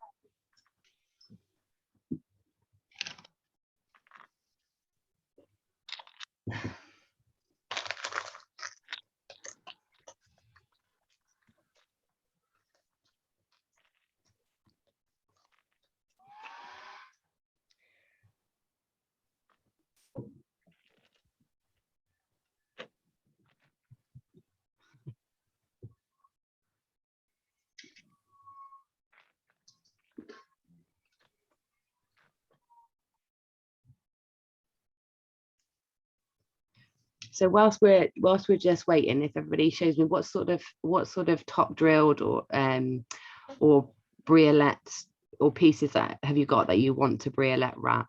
Let's have a quick run through. So Leslie, I had a quick look at yours, but just remind me again. I found a few more in my bead. I've had a few bead scoops, so I've got one of them that you've got on your. Okay, yeah, great. Got one of them. I'd really like to do something with these because I've got lots of these. Yeah, They're top drilled. yeah. And I've got some of these that are through drilled. Okay, great. Okay, brilliant. that okay? Yeah, that's great. I've got something of each of those, so that's good. I can definitely demonstrate that. Larissa, what have you got to top drill?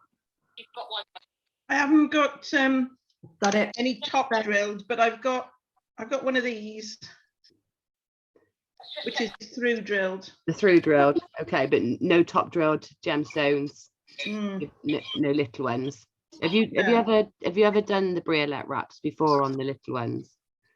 I have done at some point. I had some little tiny kind of, yeah, they were called briolette shape, Yeah. and yeah, I have had a go. Okay, that's right, because you'll have a copy of this video anyway that you can come back to. So if you get some in the future that you want to do and recap, you can come back and have a look. So Yeah, that's that'd be right. great. We'll do a through drilled as well. Hayley, what have you The similar, like the teardrop. and that's a top drill, is it, that one? Yeah, top drill in different sizes. Okay, smashing. Yeah. And are they flat, or are they very are they like a raindrop, or are they like a pear? Pear. So they're sort of flattish on each side. Yeah, got Yeah. a little bit of a pattern, like a diamond pattern. Yeah, okay, that's right. So I've got these ones that are very round. These are called briolette drops, and then you've got the ones that are sort of pear drops, and they're slightly flatter. Do you see what I mean? Yeah. So we'll have a look at both. Okay, brilliant. And how are we getting on? Sue, are you back in? Hello. Hello. What have you got to briolette wrap? I've got this type. Okay, is that a top drilled?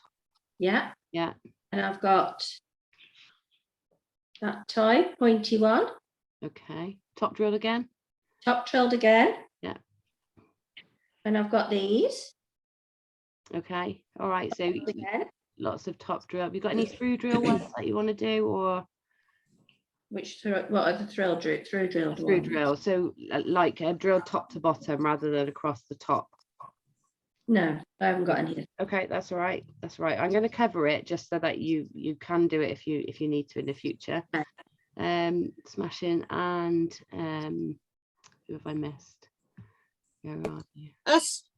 Claire and Gail, where have you gone? Lost you. I'm here. Ah, Gail's here. let's have a look. What have you got to wrap? So I just make sure I Okay. cover. So we've got a bit of a selection, but I would really like to know how to do these coins. Oh, coins. Okay. Oh, You want to create a briolette on top of a coin. Yeah, if I can. Okay. Yeah. Well, we can experiment. We can have a go. It's difficult because they're wide shoulders. Yeah. The wide shoulder is tricky, but we can certainly talk about how to navigate it. Perfecting it will be a bit more of a process, but we can. Okay. We've got through top drills, drills. bits like these, and Got a through one. she's got the through one there. All right, smashing. All right, so we've got a bit of everything between us. And like I Yeah. said, what I'm going to do is I'm going to cover all these different shapes and pieces, and then you can make along with the ones that you've got if you've got them. And anytime you need to, you get a gemstone that you want to briolette wrap like any of these, you can come back to the video and see how it's done. Okay. So I think what we'll do is we'll start with a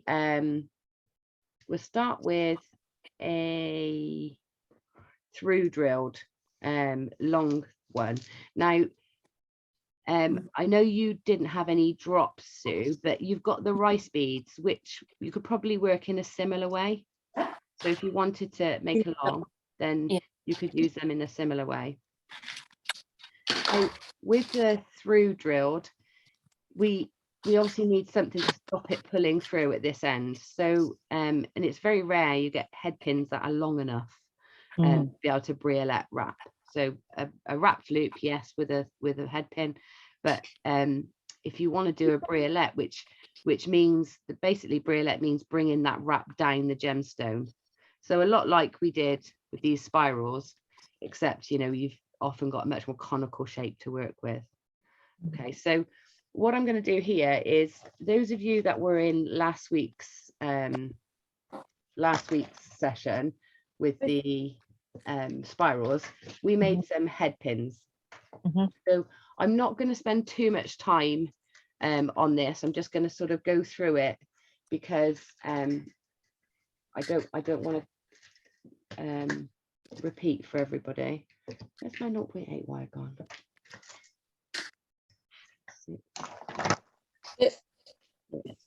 Okay, so I'm going to use 0.8 here because it's a bit it's a bit too small for my 1 mil. The scale would be a bit off, be a bit clumsy.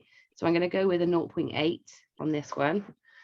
And I'm going to take a nice long length and I'm going to make myself a head pin, a spiral head pin. Okay, so if from last week, if you remember that we made the head pins by bending first the wire and then starting the spiral from this point here. So I'm just going to do that quickly. So I'm just going to hold that bend and make a head pin. Now there's lots of other ways you can, you know, create your head pins. You can just do a simple spiral and have it just at the bottom so that it, you know, it just stops it pulling through and have it sort of showing. But this one's going to sit on the bottom of the gemstone. So creating the spiral onto the center. Okay, so I've created that little spiral that's going to stop it pulling through. If that seems a bit tricky because you've never done it before and you didn't do last week's session, then I'll just show you a different simpler way just to create that head pin. So you can just do a simple loop at the bottom to stop it pulling through. So just simply create a loop that will stop it pulling through and act like a little head pin. And this is quite nice because if you do this, you can attach another, you know, another dangle or another bead from that little loop. Okay, so that's quite a nice feature, and it is quite discreet if you do a little loop. So you could do that, or you could create a spiral so that sits at the bottom, giving it an extra feature. So however you choose to create sort of the element that's going to stop it pulling through the bead is up to you. And you can see I've left quite a nice long length of wire to work with. I've got about sort of 20 centimeters, 15-20 centimeters here. I want a bit of leverage. It's going to be far more than I need, but it's going to help me create the, you know, the sort of look I want. Okay, so I'm going to do as I've done before. I'm going to put my pliers in the way here, either flat or round, it's up to you. Put my pliers in the way to create a bit of a neck, and then I'm going to bend the wire off to the side to get that angle before we do the loop. And then I'm going to turn the loop on the top, just as we have all the way through, and create that loop there. Okay, and then I'm going to hold across the loop with my flat nose pliers, and as before, I'm going to wrap around the neck area as much as I need to fill the space. Okay, so for me now that space is filled, and I'm just going to continue to push the wire around. So remember, it's pushing, not pulling the wire around, just like with the round beads. And you're just going to keep pulling that wire around so that it sits next to or underneath the circle that came before. Now you have to move a bit slower with this because obviously the angle is harsher than with a round, okay? And you might want to take the time to make sure that it's staying central on the bead. So just keep examining it and just keep pushing that wire around until you've got as much of a sort of decorative topper to that gemstone as you like. Okay, so that's just a nice little capper for the bead and a good start to your briolette. Now if you, let's go back to this one here where I've just put a loop. You can continue this a bit further. So this one where I've got a loop in the bottom, instead of a spiral. I'm going to do the same again. I'm going to start the process again. I'm going to keep a neck in there, make the loop on the top, wrap around as many times as I need to get that nice and snug. Okay, and then continue to wrap around, creating that sort of briolette wrap, or that sort of this little cap that sits on top. Okay, so once I've gotten so far and I've got the cap on there, then I can just do this a bit loosely. So I'm going to do it with my fingers this time, and I'm just going to wrap gently around the gem diagonally so that it spirals around it, just continuing that wrapping around. And then we can take the tail end through the loop at the bottom, and making sure you're holding all your wraps in place, you don't pull them all out. You can pull that through the loop just like that, and it sits around, so you've got a bit of a spiral going around. And then this section here, you can finish however you want. You can simply hook it around and cut it off so that it just sits at the bottom. Cut that so it sits there, or you can use this wire to create you know, a decorative spiral or a loop to suspend something from. But that's, you know, you can continue that wire all the way down the gemstone to the bottom. Okay, with the other one, to finish the wire, just like before, you can either make a spiral to finish the wire. This works a bit better on this sort of shape, the spirals, because you know, you've got that elongation, so the spirals look better on here than they do on the rounds. But again, you can cut that off at an angle and tuck it in as close to the gemstone as you can. Okay, so that is the very simplest of those briolette wraps, sort of taking that wire down the tip of a gemstone to sort of just cap it off, really. Okay, you're feeling all right with that one? Yeah. Yeah. I know some of you are making along and some of you aren't, so I'm just gonna, shall I, are you okay for me to move on to another technique? Yeah. Yeah. Okay, just tell me if you're working on it and you want me to stop and wait. That's absolutely fine. Okay, so let's go for something a bit more delicate then. I'm going to go for, let's do something a bit like this. So I know most of you have got something that's like this. So this is a flat, well, it's not flat, but it's not round, you know, it's a puffy pear shape or teardrop shape. Okay, so I'm going to work with something like this, and I'm going to do a 0.4 mil wire with this. And if you can get 0.6 wire through the gemstone, then you could use a 0.6, but very often these little briolettes have got a very tiny drill hole. So I'm going to show you two ways of briolette wrapping these, one with one wire and one with two wires. And this is sort of how the difference, this is how it looks. So these are with, I don't know if you can see that very well. So this is wrapping with one wire. It's kind of a bit sleeker. These are with a twisted, so two wires twisted together.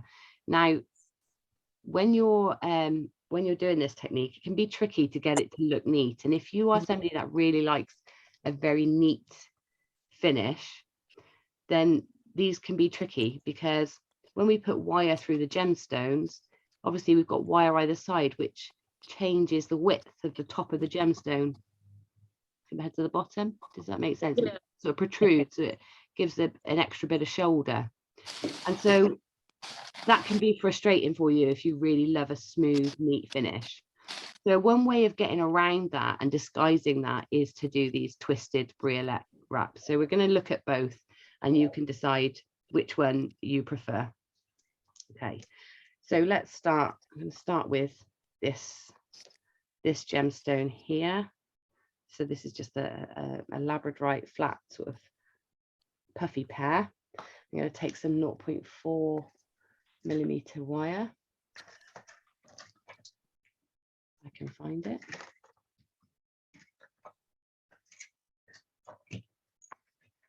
It's here somewhere. I've been using it. Oh, there it is. The massive one.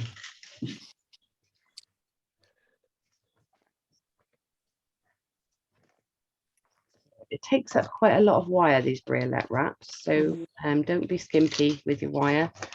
Give yourself a nice workable length. So I'm going to go for about 35 centimeters, and that will be ample, but it's better to have more and have to cut it off than, you know, get the gorgeous wrap going on and then realize I haven't got enough wire.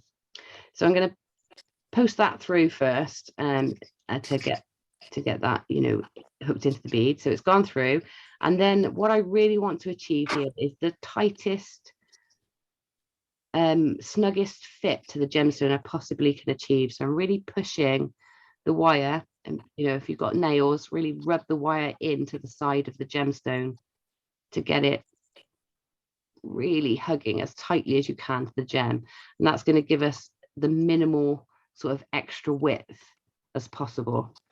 So that's really sat snugly now at the tip of the gemstone, and then we're going to take the two wires, cross them over at the top and twist. Now what we've got to be really careful of at this stage, I'm going to do 3 twists to make sure it's really secure.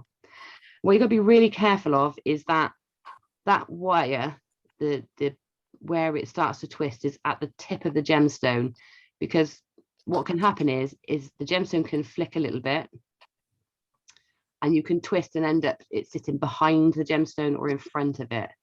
So it's important to try and get that to sit right on top of the point of the gemstone. Okay. And then we're going to cut off that short end. We don't need that anymore. So I'm going to trim that off. And then this remaining wire, we're going to make a loop, just like we have in all the other techniques. Make that little loop. Again, keep that loop proportionate to the gemstone, you know what you're doing. So we don't want a massive loop if you've got a tiny stone. So choose the point on your pliers that best suits. So we're holding that there, and then I'm going to take this tail of wire and I'm going to wrap it around the twisted wire. So I'm covering it up. I'm going to wrap it really close together. So I want those wraps, push them up so it's a really tight coil of wire around that neck. Okay. Right, now this is where it gets tricky. So now you need to hold and make sure that this doesn't slip to the front or to the back, stay on the top. And we're going to start taking the wire now around the tip of the gemstone and the shoulders. So I'm going to pull that round, and I'm doing this as nice and slowly so I can really position where the wire's going. I'm going to do this on a bigger stone in a minute so that it's a bit clearer. So with being the 0.4 wire, it's much more friendly and easy to position. It sort of stays put. When you put it with a thicker wire, it's got a bit more springy. You need to tell it where to go more. So with the 0.4, we can keep going round and round, building up that briolette wrap all the way down. And ideally, we want to go down as far as or below where the wire comes from the gemstone. So can you see where the wires? I haven't got there yet. You want to keep going down till you cover it. Yeah. Okay. Now with a 0.4 wire, it's not strong enough to hold itself in place. Okay, so this is with the 0.4 what you need to do. So once you've gone down far enough and you're happy with how far down that briolette is, that wrapping is, I'm going to choose a front and back, and you will probably have a favorite side of the gemstone or a side that looks neater than the other. So choose which is the back, which is the front. Yeah. Okay, and then what you're going to do is we're going to make sure we hold that wire sort of centrally on the back of the gem, and then pull it up so that it's coming up towards the neck again. and then hold it down and then start wrapping it back around the neck.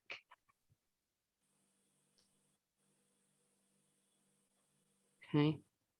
And if you wrap it in the opposite direction to what you started, so when we started this, we're going around this way, and now we're going around the other way.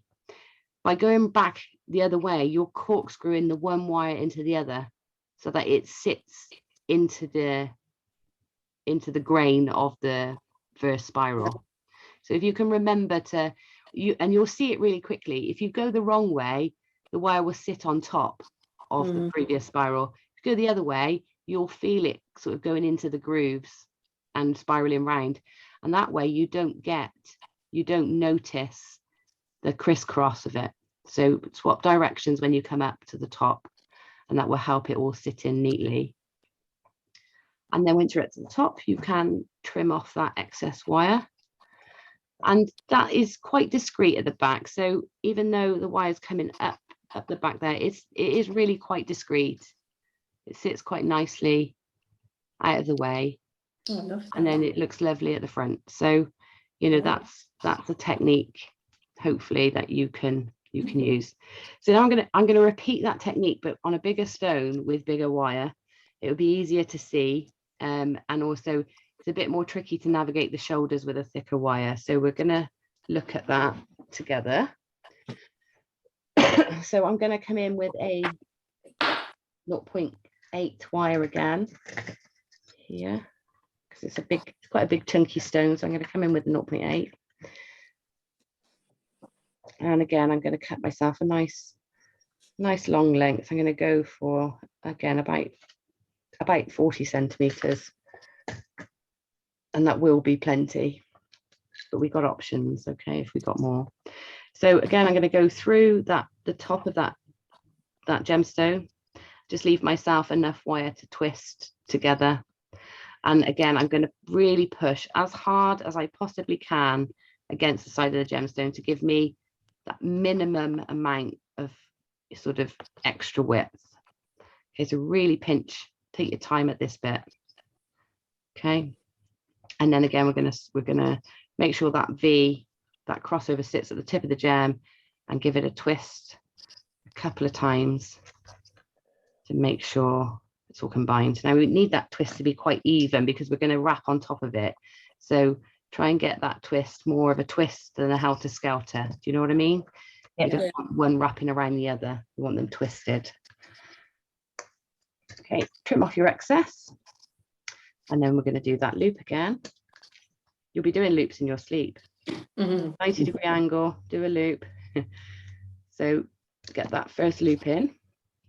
And then again, we're going to wrap around that neck area, making sure that those wraps are really close together and, you know, sitting nice and tightly and next to one another. Okay, right. And then again, this is the tricky bit where we're jumping from the neck now onto the tip of the gemstone. So it's going to change a bit. And we're going to have to be a bit careful. So take it slowly. Keep an eye on it, make sure it's not moving around too much. Okay, and again, keep working round. Now this time, instead of just going round and round like you can with the 0.4 wire, you're going to be placing the wire much more. So rather than wrapping, we're going to be almost folding the wire around. So when we come to the edge here, we're going to push to bend it flat. Okay. And then bring it around the back, come to the edge, and you're going to push to bend it flat, okay? Rather than wrap. So you're sort of getting to the corner and pushing. To the corner and push. Now, the softer your wire is, the better this will look. So springy wires are trickier, because obviously when you do a circle and it springs open, it springs evenly.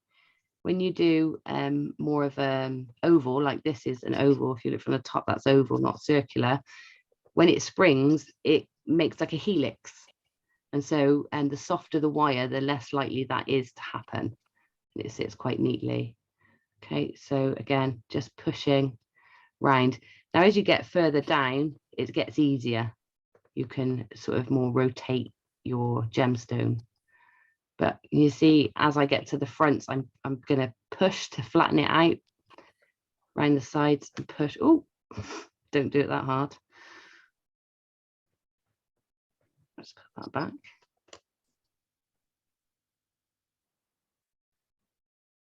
Okay, so put that back in place. At least we know that it will go back in. Yeah, well, this is a particularly, I've realized this is quite a soft wire, so it is a lot easier to manage. But you see, although there's those shoulders there, we've really minimized it by making sure first we have that really pinched in and close to the gemstone, and two, by keep pushing every time we come around, it sort of helps minimize how that looks. Now, again, finishing these briolette wraps, there's a couple of ways.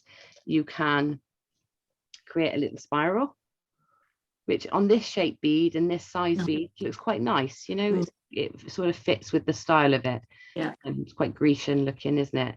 So you can do that. You can flip the spiral. So this one, you do the spiral downwards like this, and then you just pick it up and flip it. Okay. So that's it down. If we want it to sit so that it doesn't sort of interfere with the gem, we can just pick it up. I put it on the top. Now that can sit at the front or the back. If you don't like it, it can go at the back, but the end is, you know, neatened off and tucked away. So you can finish them like that, or you can do the same technique we did with the smaller piece.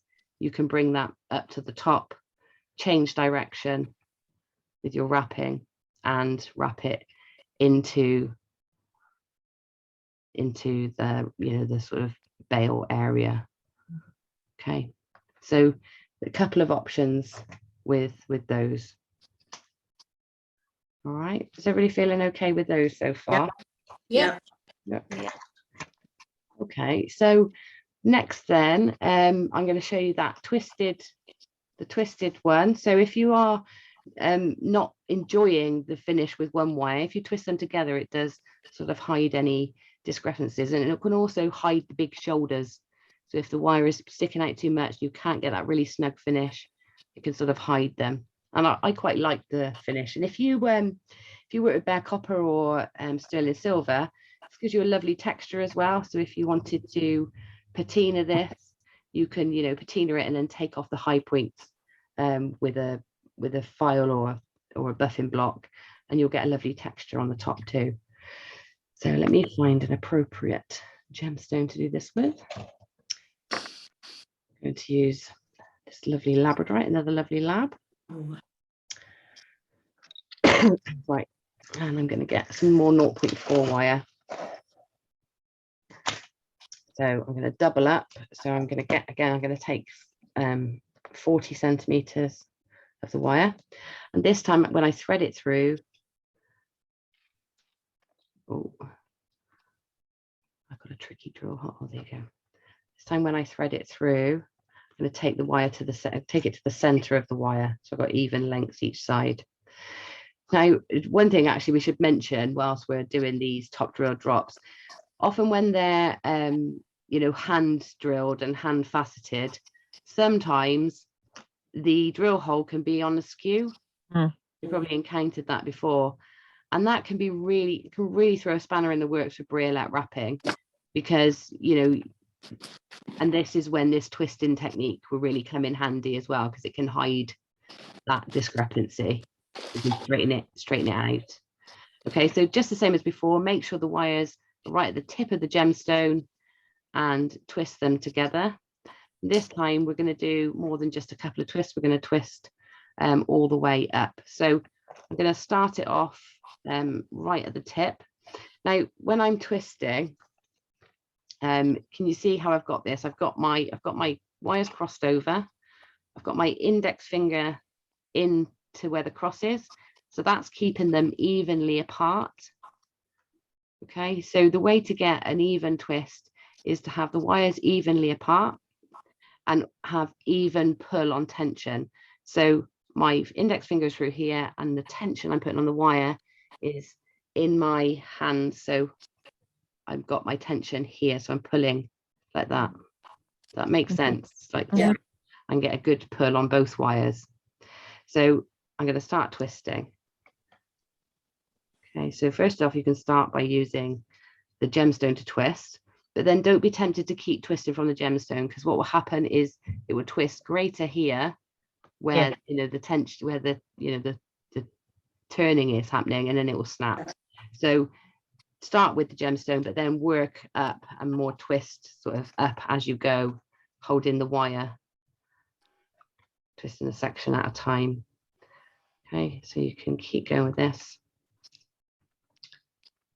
Keep twisting.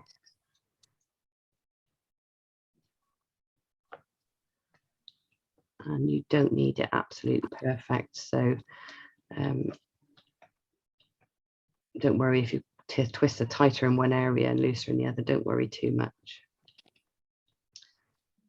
I'm going to do this quite quickly so I can show you.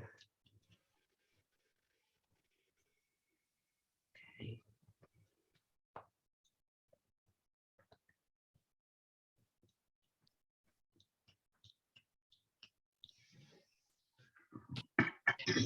I've got a bit to start with. So then we're going to do, guess what? A neck and a loop. So we're going to put the pliers in the way. Be careful not to pinch too hard. They're literally just sort of holding in the way so that you've got a bit of a neck. Then a loop.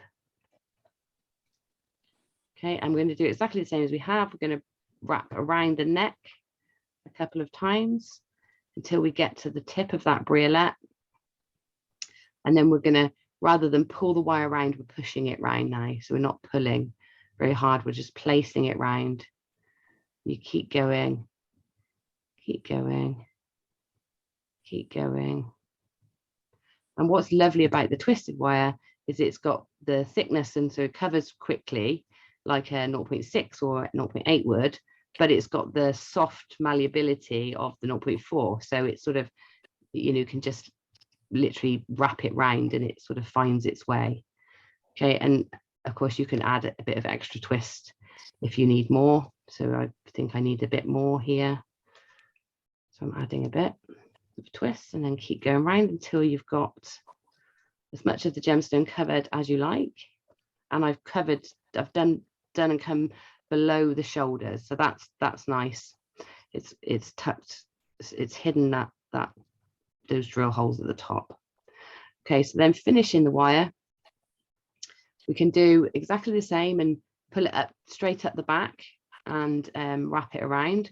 Or because you've got this more uneven surface and texture that's going to sort of hide a multitude of sins, you can bring the wire and wrap it back up along that briolette. So it can give it a bit more of a textured or uneven surface. So it depends on the look you're going for. If you're going for quite a bohemian look, then this is an option. You can just sort of bring it back up and around the top until you've reached the top, and then trim off the excess wires. Okay, so that's your twisted wire briolette wrap. And to be honest, I think I like this probably more.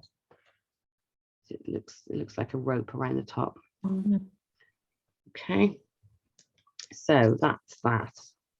Any questions? Is anybody making along and want to keep playing with that for a second? I was just paying attention. I think I'll try it later.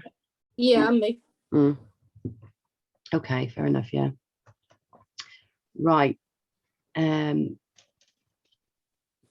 Okay, so this one here, see these messy wraps at the top, and these are really nice for quite bohemian looking jewelry, quite ethnic, and these are single wires going round but wrapping back up and down, so you get quite a rough textured finish on there.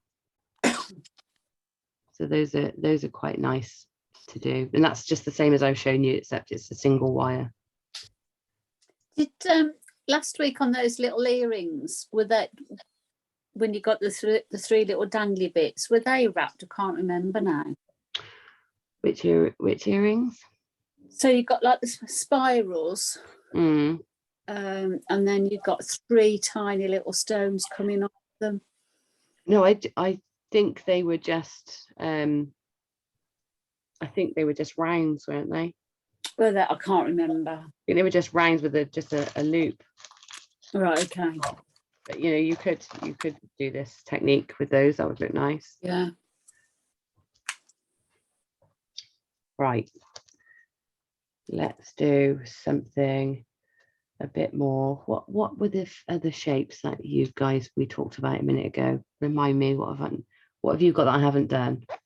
I wanted the Coins. Coins. Yeah. Well, let's have a look at that then. See if we can do something.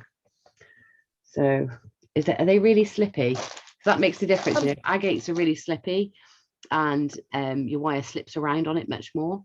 But They're lab, aren't they? Yeah, the faceted labs. It's me. Of course, they're labs. Well, so they shouldn't be too difficult. The facets will help with a bit of purchase. I think I want a different stone. It's a little bit less slippy to show you the. It's just some of these coins are a little bit rough around the edges. So, you know, where they've been drilled. I want to sort of smooth them off a bit. Yeah.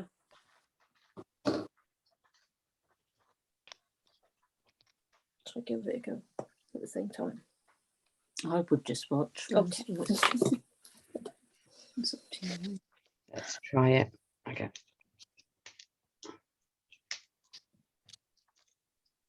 What size are they, Claire?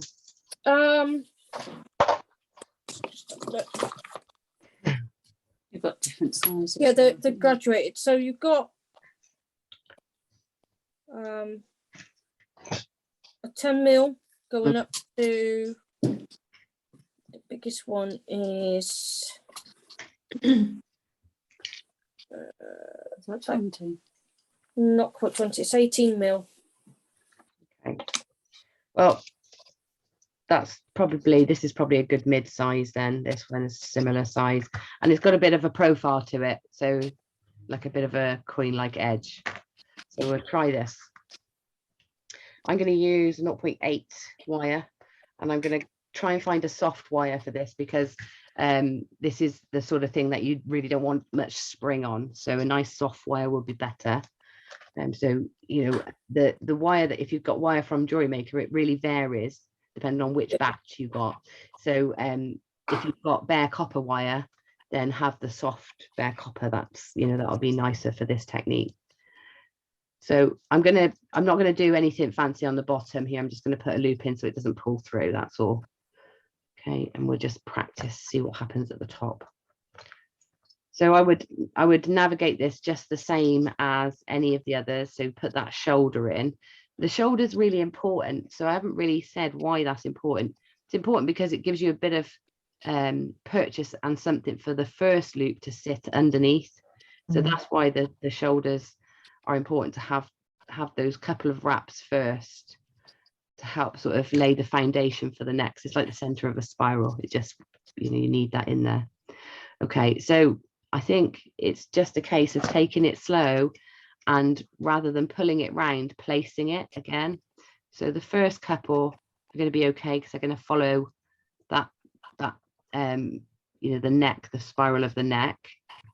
But as you start to come out and onto the face of the gemstone, you start to get that more oval shape rather than the round. And that's when you need to fold the edges and press the front and back. So sort of place it round and push, place it round and push, place it round and push. And it is going to be tricky because it is definitely trickier. But yeah, I can't see why it can't be done. I think you just have to take your time and follow the contours of the gem. It's working. It can be done. So you can see what's happening here is it's going It's getting a nice scoop effect. Yeah. You see that's like it's creating like a nice scoop around the edge. I like that. I think it's beautiful. Yeah, it's working well. I've not done this with a round, a coin shape, but I think it is just a case of taking your time, like I said, and combination of placing, no pulling around. That would, you know, if I pulled that now, it would all go upwards. So yeah, pushing, placing. But yeah, that's working well. It's working quite nicely. Oh, I like There you that. go. You just do those random ones going down at the bottom, couldn't you? With that one, You could do you the know, just do the random few loops down as you did on the Yeah. like that. Just carry it on. yeah. Yeah, I mean, you could even, we haven't left enough space up here. You could take the same piece of wire and go up, but it's harder to get smaller and decrease than it is to get bigger. So you have to, because this isn't round, you have to, can you see as I've pulled that down, I've got the spaces appearing. Right, okay. So you have to keep it in position. It's fine when you're getting bigger, but as you come in, it sort of displaces. But yeah, so there you go, it can be done, and that's how you do it. Soft wire placement rather than pulling around, and just respect the contours that you're following. So if you're going around a corner, bend it. If you're coming across the front, sweep it across. It's just that, those few things. Okay, so any others in particular that anybody's got that you want to navigate? Pointy ones. Pointy ones. Yeah. Show me, Sue. Let's see. We put it on a piece of wire.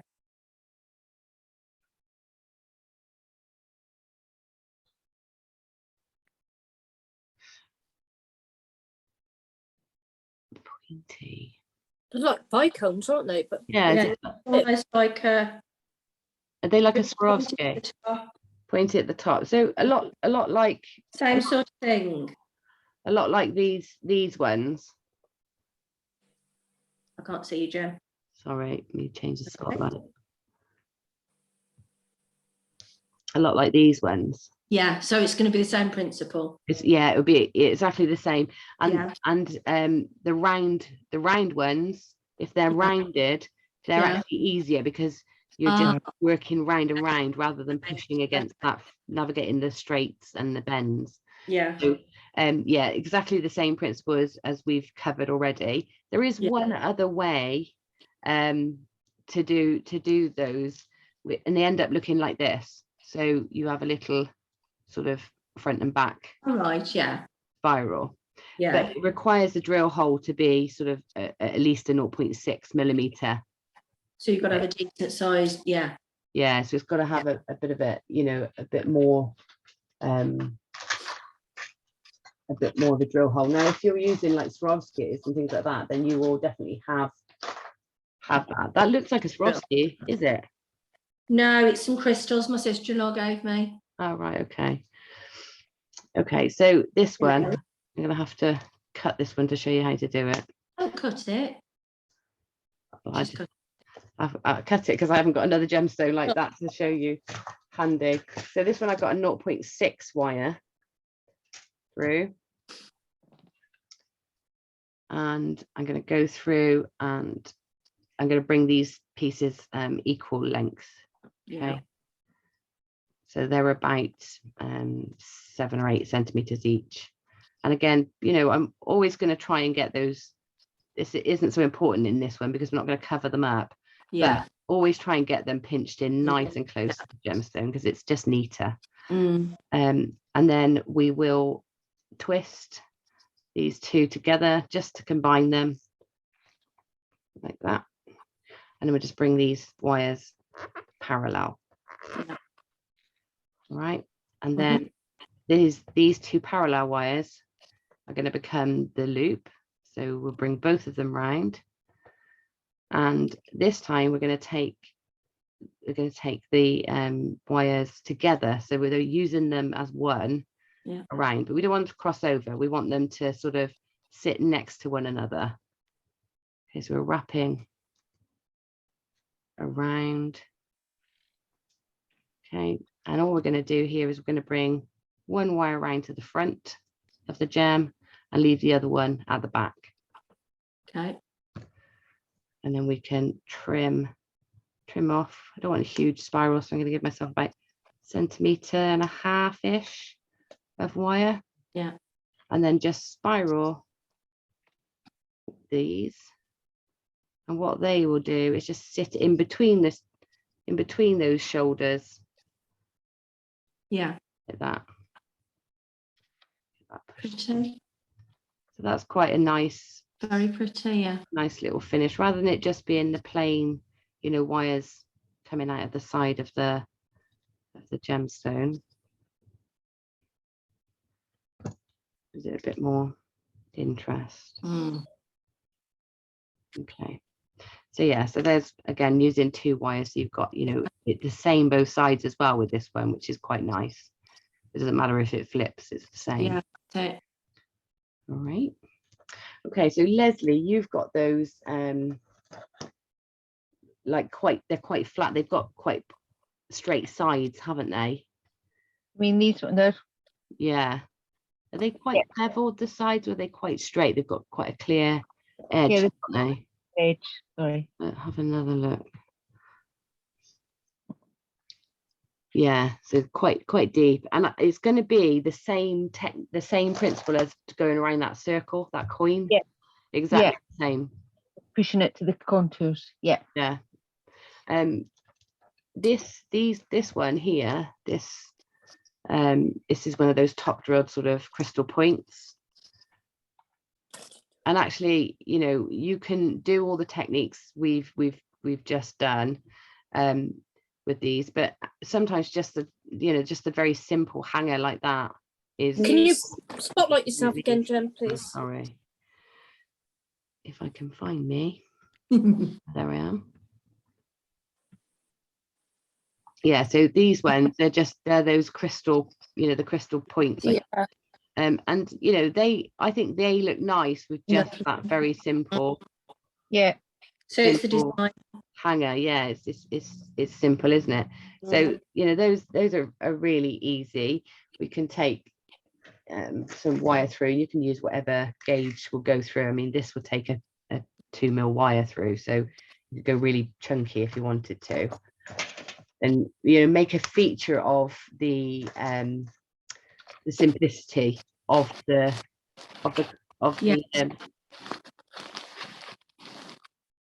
what's the word I'm looking for?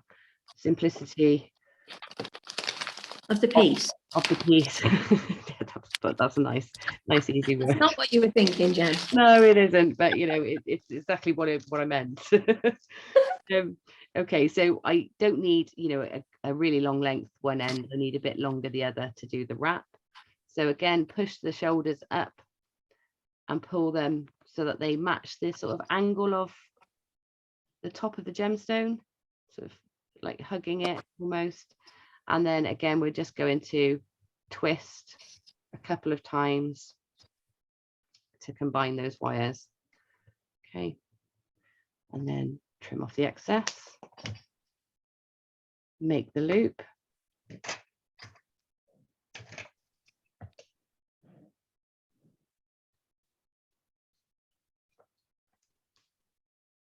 And then just quite simply wrap nice and tight and close together around until it sort of meets the top of the gemstone. We don't want it to go down too far.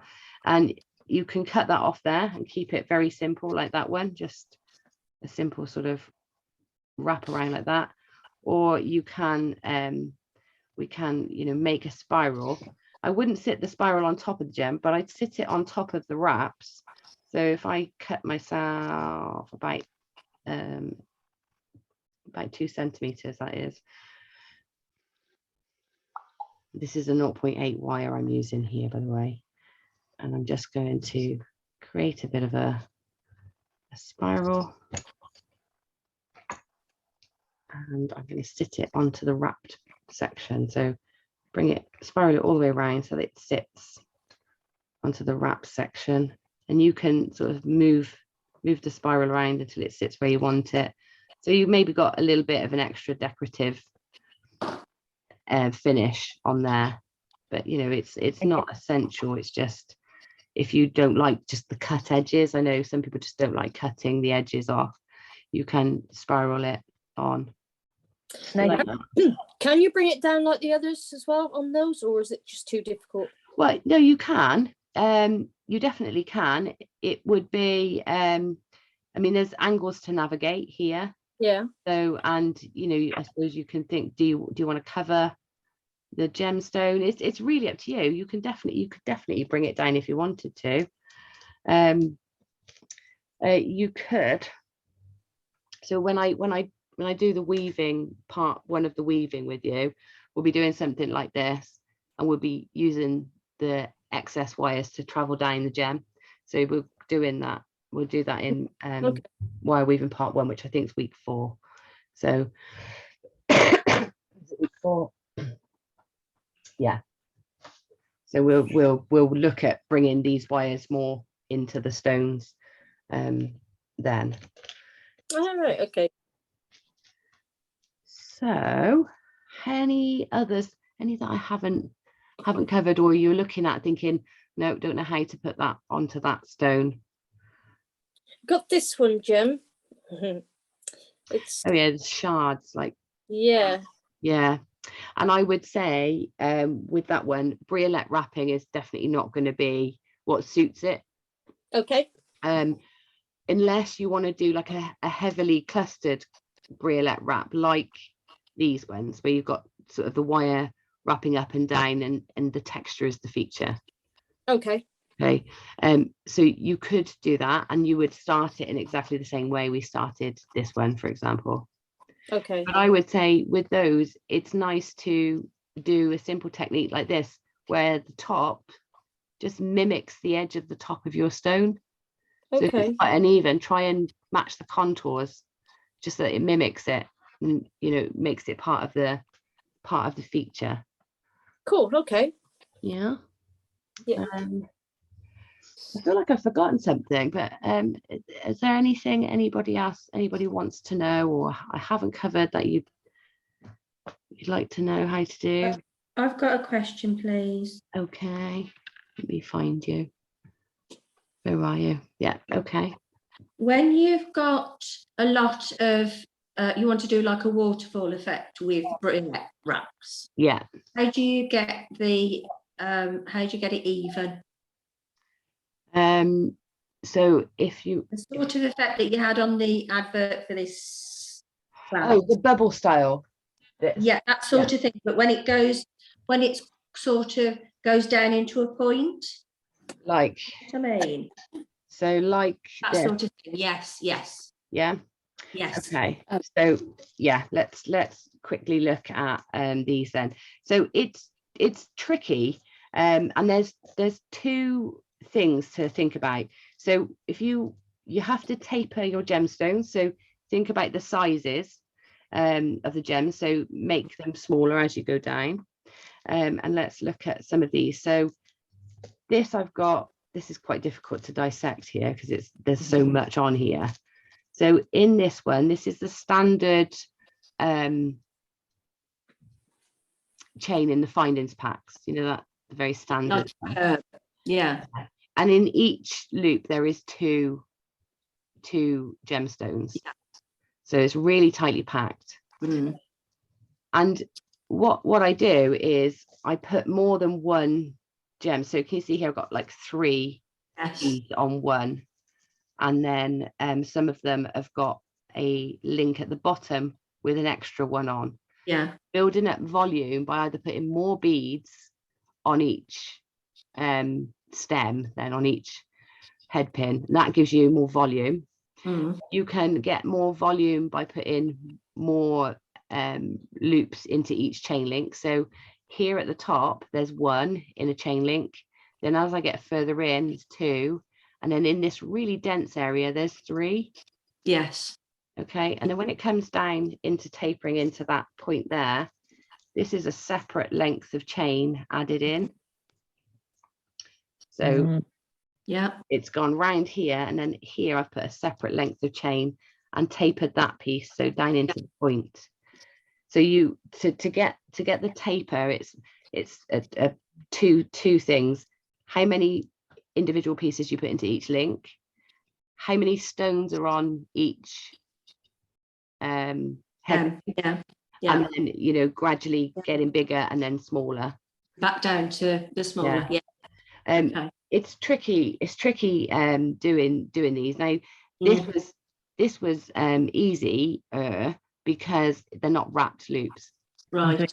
they're just open loops, and they're with standard size head pins. So I was lucky with this that the gemstones took a standard head pin. If this had been wrap loops, this would have been hell to make. You can imagine putting them in and wrapping them whilst they're in place.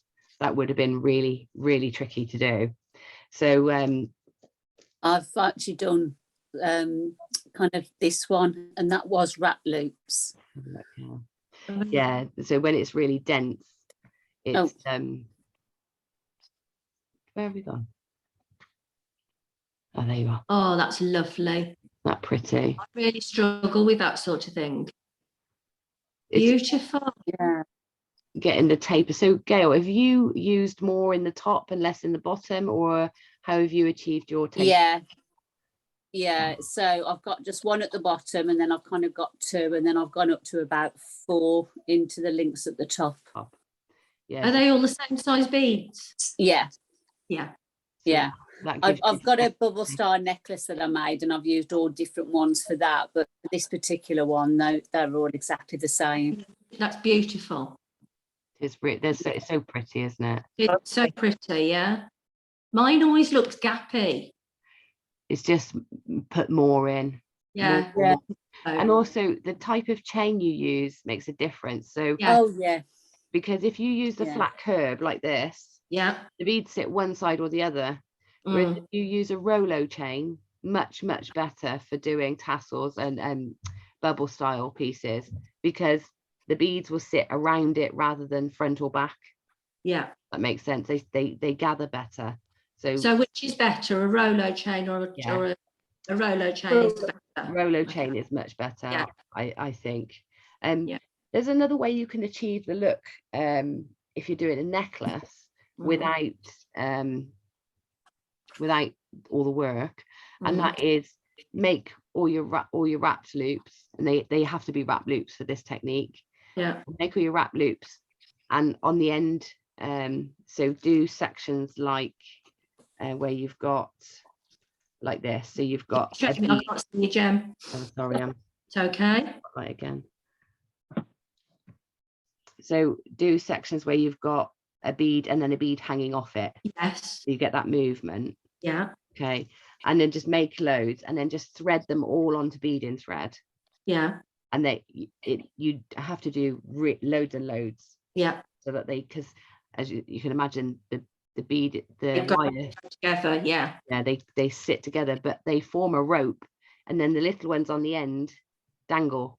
So it's less fiddly than getting right into the chain. Yeah. That's that's I'll try that. Even what you did today on GM, that was what you braided it.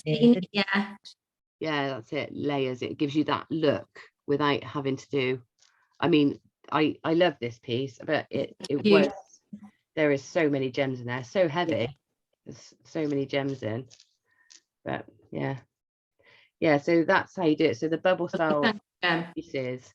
It's just the wraps, all the wraps that we've done today. Just generally onto head pins rather than eye loops. Yeah. Okay. Is that all right? Lovely, thank you. The one that you used for the advert for this course. Yeah. For tonight, you used that square chain, didn't you? Is that quite one? Because I've got some of that. Yeah, that's really easy to work into. So that piece, there's only one bead per per link, I think, in that one. Let me just have a quick look. Where is my? Might be good for a beginner like me. Yeah, much easier to do. Let's see if I can find it, and I'll bring it up on screen.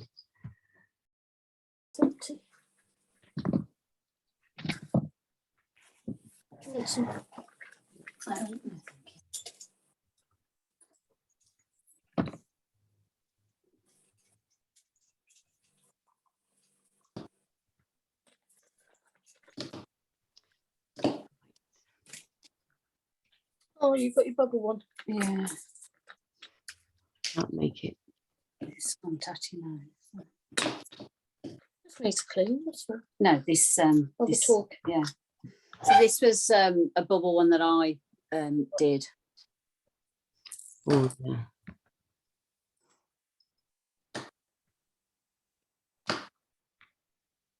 Sorry, Gail, I haven't put you on the spot. I'm just No, that's fine. getting this photo ready so I can share the screen with you. And now I've lost Zoom. Here we go. Let's have a look, Gail. Yeah. Oh, look at That's that. Lovely. gorgeous, isn't I've it? got to redo. This has gone tatty God, now. you've got some patience, girl. Is that on But, the chain, Gail?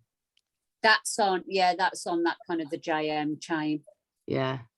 So But if then you- that has got lots of different sizes of beads. Well, not loads, but yeah, it has about maybe 3 different sizes and some Swarovski. yeah, it's very pretty. What's the torque made from? Sorry, it's gone really tatty. It's just wire. I've wrapped around, I've coiled around some wire, and then I've flattened. So this is how I stick it on and off. Mm. Ah, right, okay.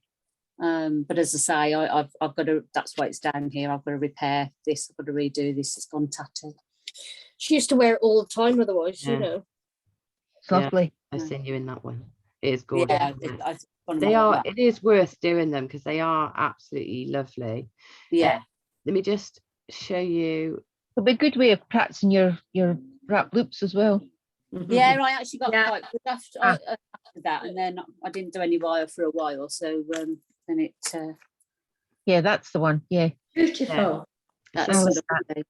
This one. Oh yeah, I can see it's- the square. Yeah, Yeah. it's Some of that. nice and easy because I've got some of that chain. there's Yeah, 2 I've got beads in some. each. I There's- actually didn't know that.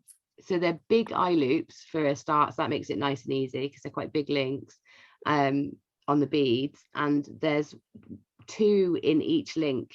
But because of how the chain sits at an angle to each other, you know, each link is at Yeah. a 20 angle, it means the beads sit higgledy-piggledy and Yeah. tessellate really nicely. Yeah. So that one's done.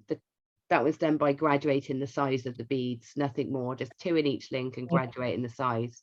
You Right. can't get try more that. than 2 in each. So it's a really nice way to, like you said, Leslie, it's a really nice Yeah. one to practice with because it's Yeah. easy to see where you are in your chain as well. Am I seeing that right? That you've just done open links, Yeah, Yeah. open loops. yeah, Yeah. they're just eye loops. So you Yeah. have to have your standard head pins for that so that they don't open. So Mhm. like your not your featherweights, you have to wrap No. those in. Yeah. Yeah. So that's, you know, that's when you can try. Yeah, thank you. Okay. Anything else? Any more? Larissa, are you okay? Been quiet. Sorry, all good. Yeah, all good, thanks. Okay, good. And Hayley, you okay? Yep, fine, thank you. Oh, good. Good. And is there anything else that I haven't covered that you would like me to talk through or show you before we bid each other good night? There was one thing, just very quickly, and it's just, I think I made a mistake, but you know, on the top of these ones, you know how they're quite wide at the top. You know how they've got this kind of, they're not point. Yeah. So when I was wrapping, and I tried it twice, and I kind of got the same thing. Do you see the bit jaunty angle there? Yeah. Do you think, and I think also the wire was moving inside because it's quite a big drill hole. Do you think it would be better if I used a thicker wire? Yeah, what have you got there? A 0.8? 0.8, yeah. So maybe a 1 mil. Yeah, also, also when I was doing mine, I don't know if you noticed what I did as we went through. So can I demonstrate? Do you mind if I demonstrate what I'm saying? Oh, I don't mind. Carry on. Thank you. Yep. I'll show Can you. you spotlight yourself again, please? I have, I think. Oh, it's us. Yeah. Yeah, sorry. Yeah, okay. Let me go. I'll get a 0.8 wire so that it's a bit looser for me as well. And then we'll see. I'm kind of cold. Okay, it's not cold. Oh yeah, I've come with cold now.